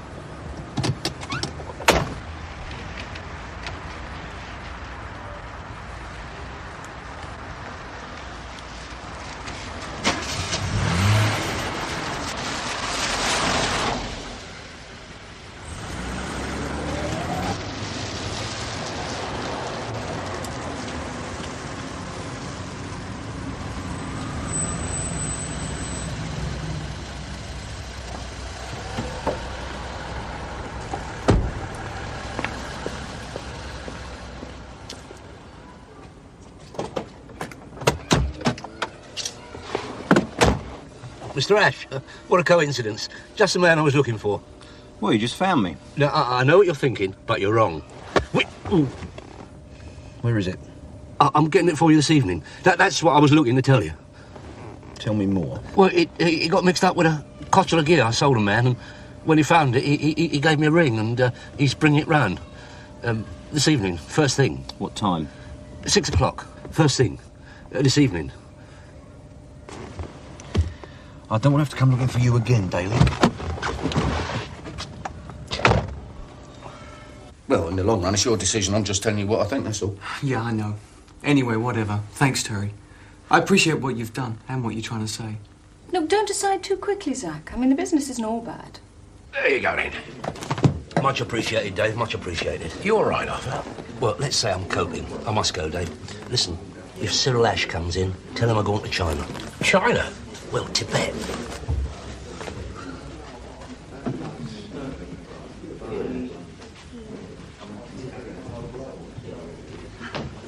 I told you, he's gone. Gone where? West Wickham. Terry, how could you do this to me? What have I didn't do anything?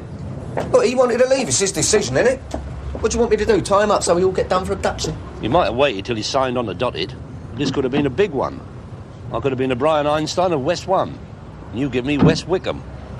You can still claim your monkey for the tape.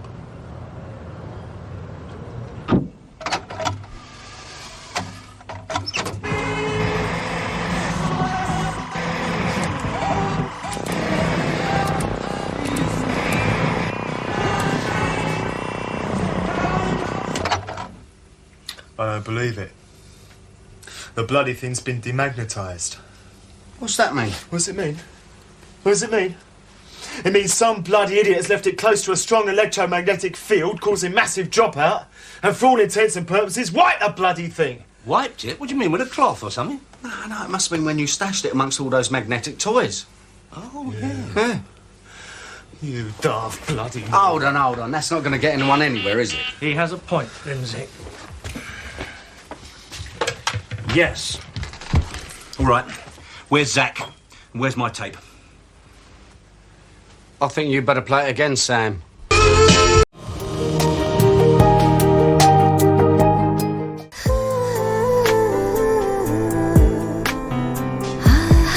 আপনি কিন্তু দেখতে যথেষ্ট সুন্দরী একজন মানুষ। দেখতে বেশ romantic. যেন শেক্সপিয়ারের নাটকের কোনো নায়িকার মতো। ভেবেছিলাম, কিন্তু আপনি তো পুরোটাই মর্মান্তিক। যে কোনো মানুষ আপনাকে দেখে মর্মাহত হতে পারে।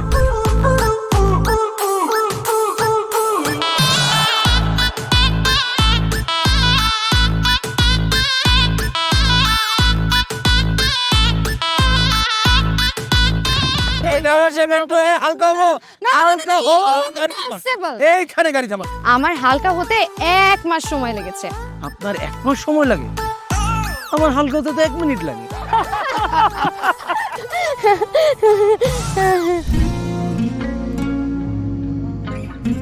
আমার কাছে মনে হয় জীবনসঙ্গী এমন হওয়া উচিত যার সাথে আপনি প্রতিটা মুহূর্ত উপভোগ করতে পারবেন, সারাক্ষণ খুনসুটিতে মেতে থাকতে পারবেন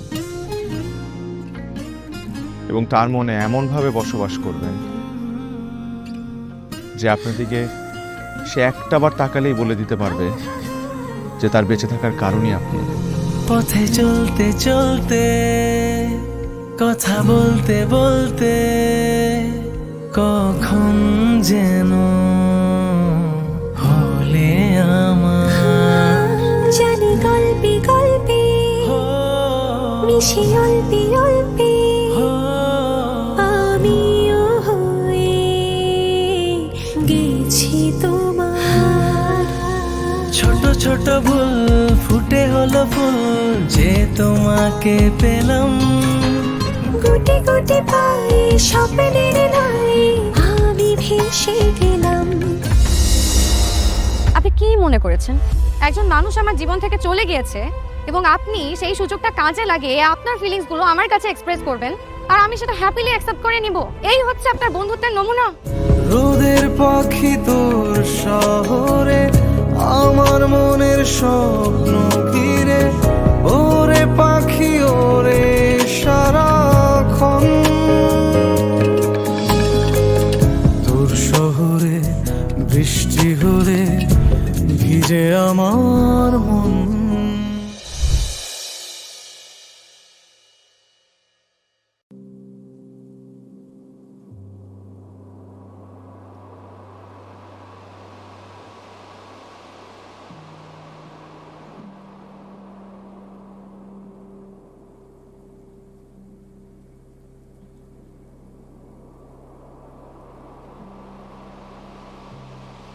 Để xem cái này rất là ngang.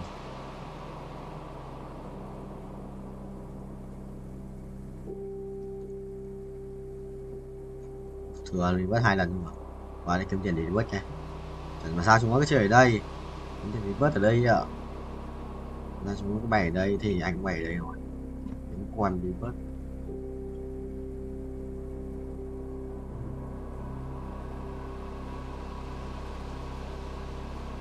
Rồi ra khỏi xe. Kinh rét ra kinh rét thờ rét luôn. Chuẩn form vậy thầy ơi. Sojin này. Sojin năng này. Kiếm đồ cho Asia rồi. Có quan trọng xin ra đâu. Sắp đủ đồ.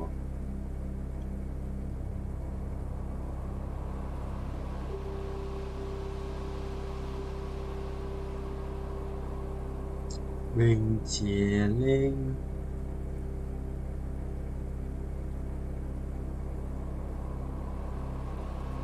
đầu ra quan oan giỏi và cho huy hiệu thần dừng thực sự là hợp lý đấy thầy. Qua là hợp lý luận đầu này để tài chính tắc kè phải thần dừng cũng vậy, tắc kè loài mắt.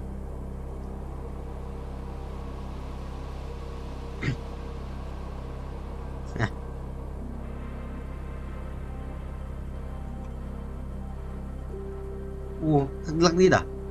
Lắc đít ra sau. À, đẹp đấy nhỉ, đẹp đấy. Là đẹp. Không sao đâu bạn ơi. Không sao. Ngồi đầu. Mình không biết.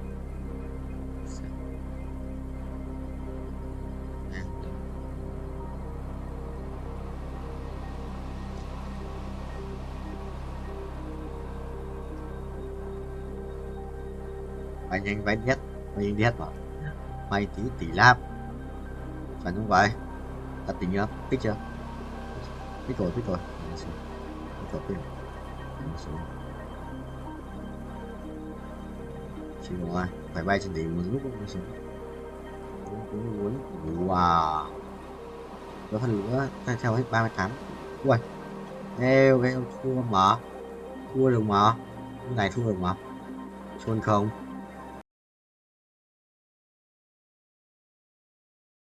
ভালোবাসা সুন্দর, ভালোবাসাও সুন্দর। মানুষ নিজের অজান্তেই ভালোবেসে ফেলে।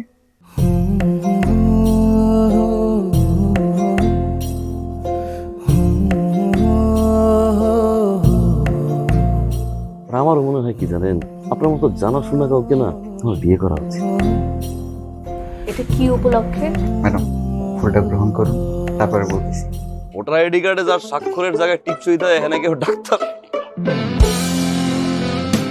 এই দুইজনের মধ্যে যে আগে ম্যাডামের মন জয় করতে পারবে ম্যাডাম তার। একদিন না দেখলে তোমায় বন্ধু আন্ধার লাগে সব, তোমার এই প্রেমে এমনই টান। রুগীদের তো ডক্টরের কাছে আসলে ব্যথা কমে যায়, আপনি তো উল্টো হলো কেন?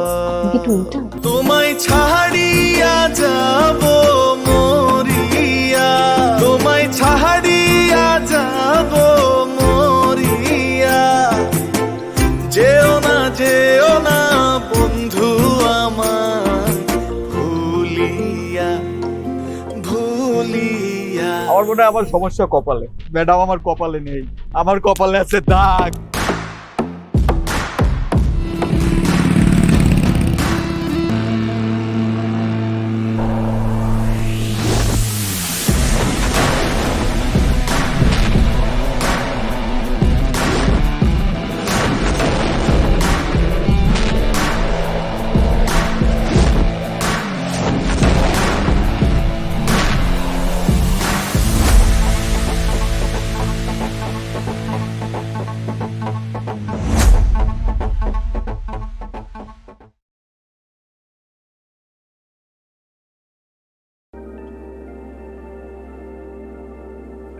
Chuẩn không? Chuẩn không? Chuẩn không? Chuẩn không? Mày chuẩn. Mày chuẩn. 10 lap. Mắc chưa vậy? Ê, từ phong tỏa.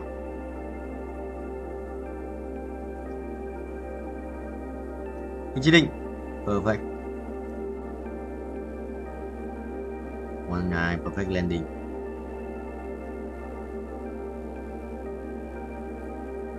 Xoay đều, xoay đều.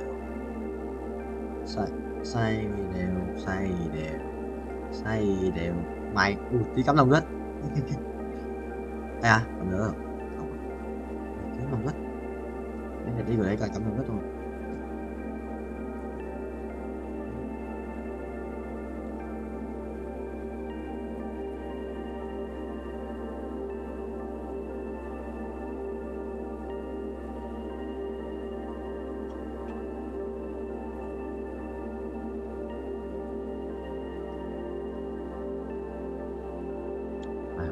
Cái cũng được. Có 2 để kiếm revert. Wow. Wow.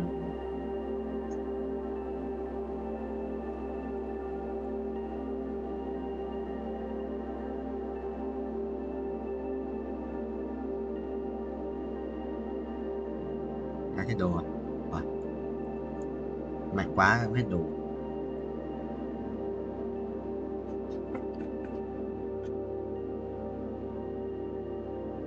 Chuẩn chỉ không?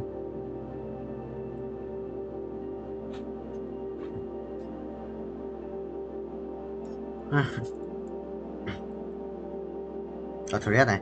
What the hell? Tụi lối thầy. À, tụi uống được. Lối này.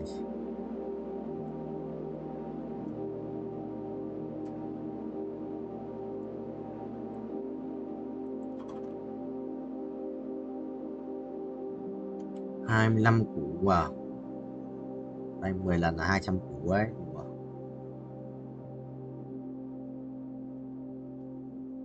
Mày nhờ 104 lap, 51 lap 55 à? Như bài quý nhà thầy mà.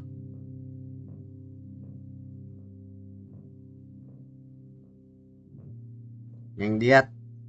Vừa nhanh.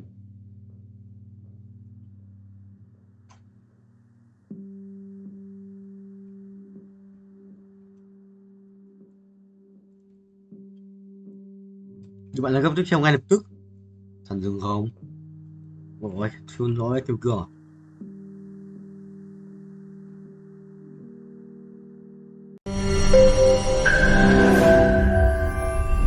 তোমাকে 15 লাখ টাকাই দিতে হবে। তুমি যদি দিতে না পারো তোমার বাবাকে কল দাও। তোমার যত জমি জিরাত বাড়িতে যা যা আছে এগুলো বেচা হইলেও তোমরা আমাদের টাকা পাই পাই করে শোধ করবা।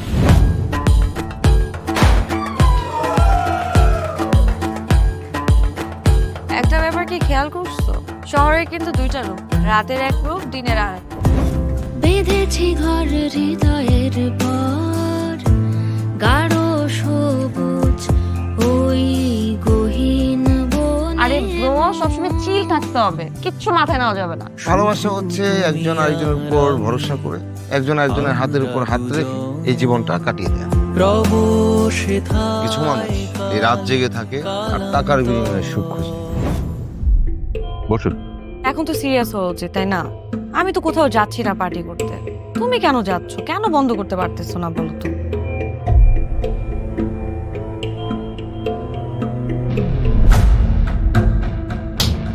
কার যে কোথায় সুখ সেটা তার প্রিয় মানুষটাও কখনো জানতে পারে না। পাশাপাশি তবু যাচ্ছি বিপরীতে, কাছাকাছি তবু যাচ্ছি বহু দূরে। Hi. You look good. Thank you.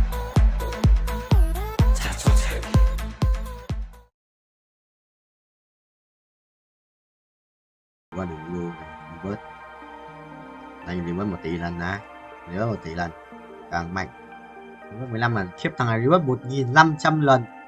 What the hell man. Ủa nó vậy broccoli 1500 lần thật sự là ổn. Giờ mình là one 3, mình không quan tâm thằng Tana làm gì cả. Ok thầy rồi.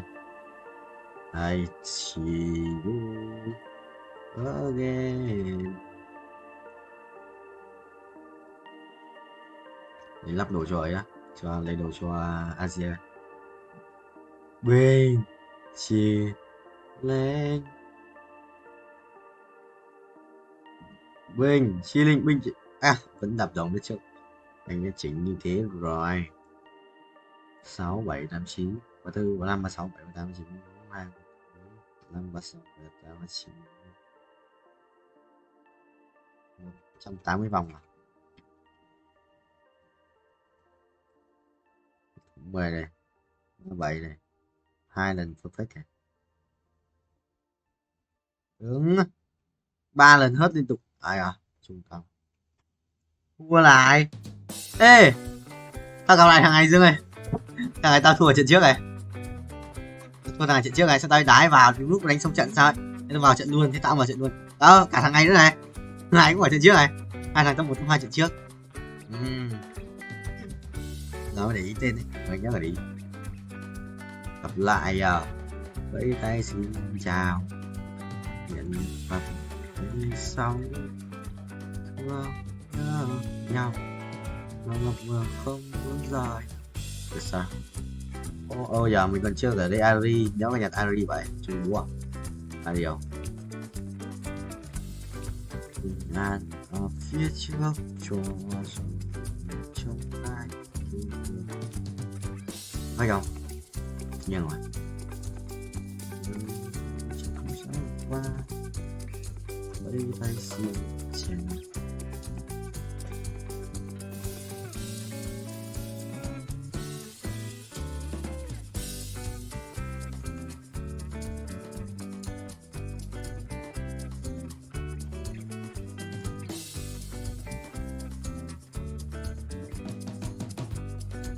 Mày đi đâu chôn à?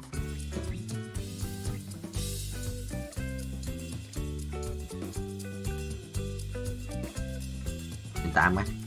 Mình 8 mình zone quan tiếp. Từ xong rồi ơi à. Rồi trên đánh cũng bành. Sợ thế. Nếu đánh cây Sa Long Dương thì thua đấy.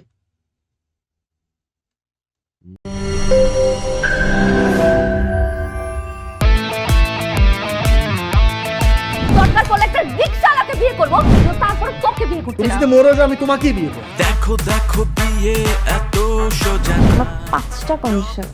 কয়টা? 5টা। আমি JD Safayet রমরাজন। Sir এটা তো voter ID card sir. বাড়িতেই করবেন নাকি হোটেলে?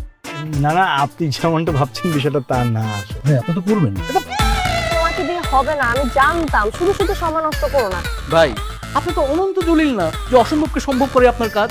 Jimmy Jimmy Jimmy কি হচ্ছে আচ্ছা আচ্ছা আচ্ছা আঙ্গের একদম বইরা দিমু যাচ্ছে সব বাইক কর শর্ত দিয়ে বিয়ে শর্ত দিয়ে বিয়ে ভাই যে বয়সে মানুষ গার্লফ্রেন্ডের কামড় খায় সে বয়সে আপনি কুত্তার কামড় খেয়ে হাসপাতালে ভর্তি হয়েছেন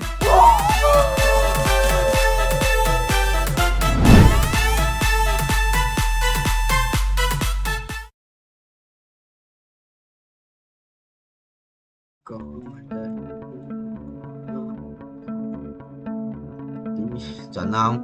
Nó mà chuẩn không? Ở đâu hàng số Ủa Listen 2 Way 2 Quỷ nhở? Ơi Quỷ đấy, khỏe đấy. Chịu rồi, xin đắt 2. Bài này quỷ quá. Ui dồi ôi, Andy 2 full đồ, Listen 2 full đồ, Way 2 full đồ. Thua. Để đánh được. Bảo sao tao muốn quỷ đấy. Đâu, nó khác rồi. Bên thế đi. Nó không lại được anh. Rồi vì em nói như thế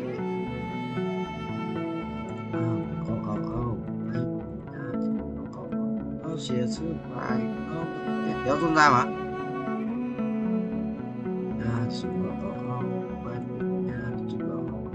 chia sẻ bài chuẩn không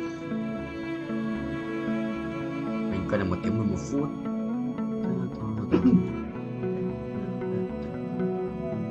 nhiều gì à Lý xin tăng tầm đánh đồ cái đồ ao quan nghe sự cho Lý xin là đúng đấy xong đều đánh Lý xin có xin ra để bắn Lý xin này chốt nào rồi bắn đó đeo bắn này xin ra để bắn Lý xin này chốt nào xin ra để bắn Lý xin ạ phút bắn trên thôi đi rồi hai stop ba này ở đây 6 tuổi 8 33k 25 phút hết hay không? Cháu nói mà nhiều hết 5 phút hết. Hết an ninh vậy rất dễ kiếm nhá.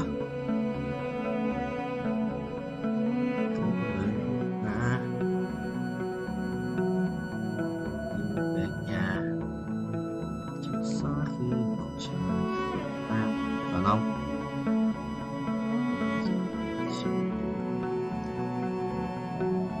Sau cần đấy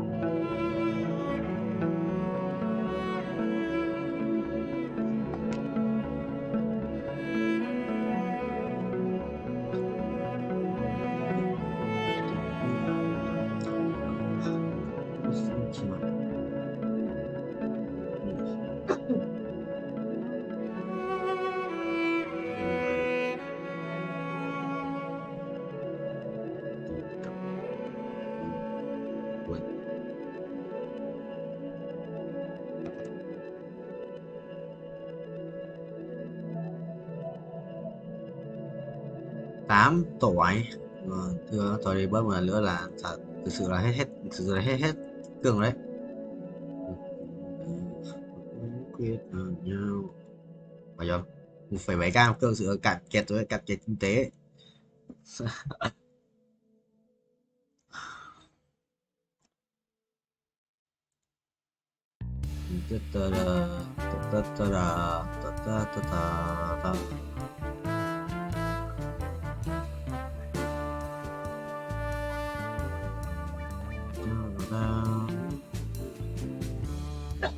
đủ tiền đấy mua kiếm xì đấy đủ tiền không 100k được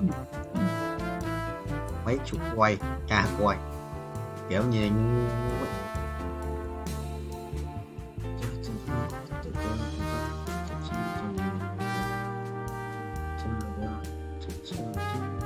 đấu đủ tiền mà mấy quân pet đấy chứ nhức đầu Y cho sự im lặng và cho sự mê mờ về có nghĩa là phải làm. Chuẩn không? Kiếm cái farm không ấy. Cho anh ca kéo được tiền. Làm gì đấy. 300 phát chém ạ. Mà chém được 10 à? Kinh ấy. Ai đó nuôi nó để nó nghe tôi nhật em đi liên lập để em nó chẳng không nhớ xem đâu check cái lucky yêu mắt em mắt em không làm mày học tiếp hay chỉ cần đi thi thôi.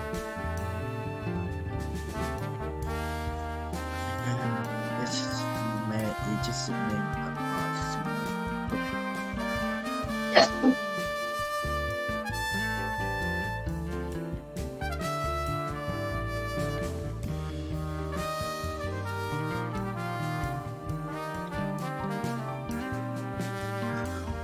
em sinh ngày sinh tật em chọn tên hiệu linh vật Phương Mai 10/1/12 3 ngày 20 tiếng ngày 7 tiếng xong rồi.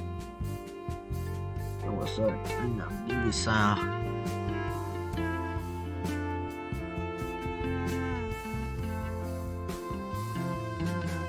bây giờ chuẩn bị 9 F1 video 2 ngày 9 7 4 tôi có blog release xem video hướng dẫn blog của Thái ở đây như nào anh thấy không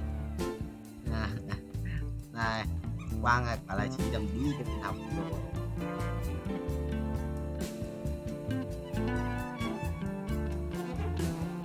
Bye bye.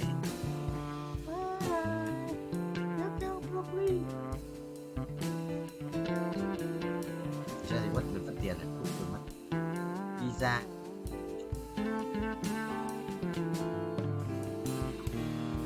Lucky Block, Minecraft, phiên bản Zone Block.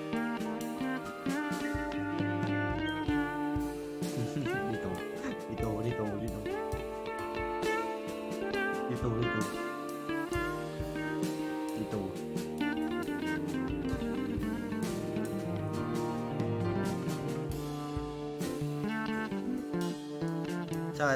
chắc là tại chết tôi report thì nó cũng bay máu rồi. Để chết tôi report một lần mà. Để chết tôi report cái bia tích.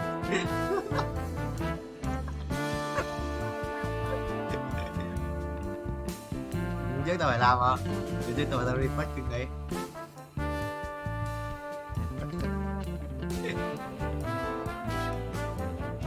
Sai đấy tao bị đây không gọi được à gạt nhân đạo tôi gọi cho anh đúng không gọi cho anh không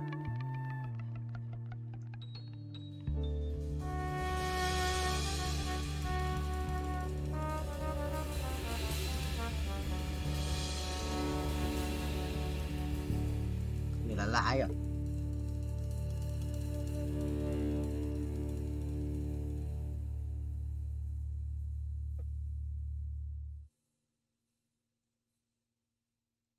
và lâu à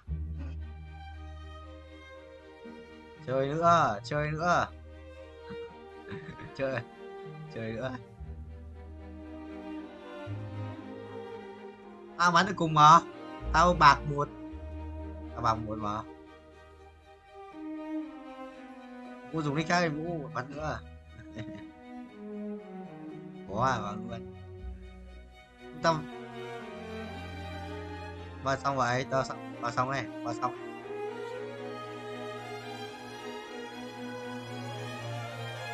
mà giọng qua nghe cái như gây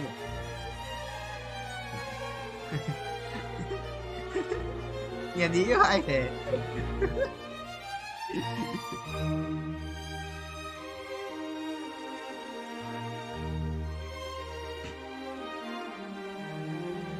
broccoli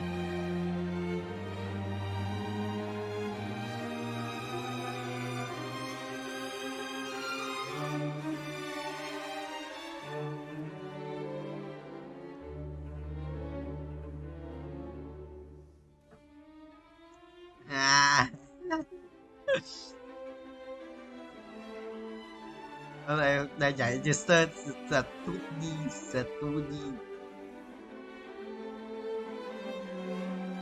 Fan Wendy nhưng vẫn thích MCK được chưa?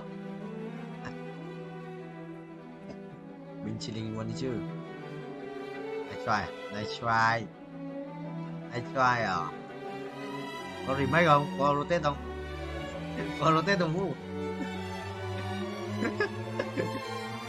Rotate không vậy?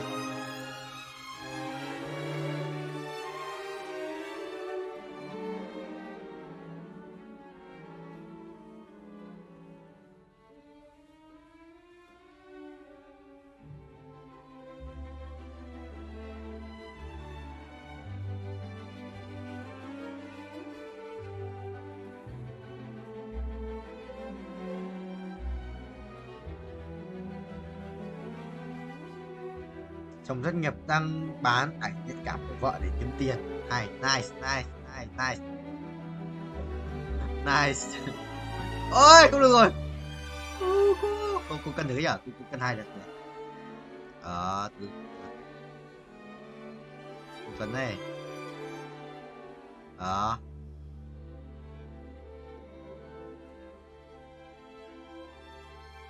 Cả ta.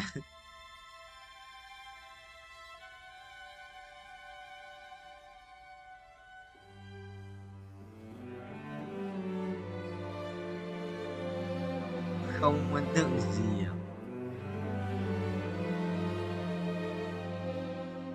à? Toxic được cái toxic điên vì toxic như Vũ.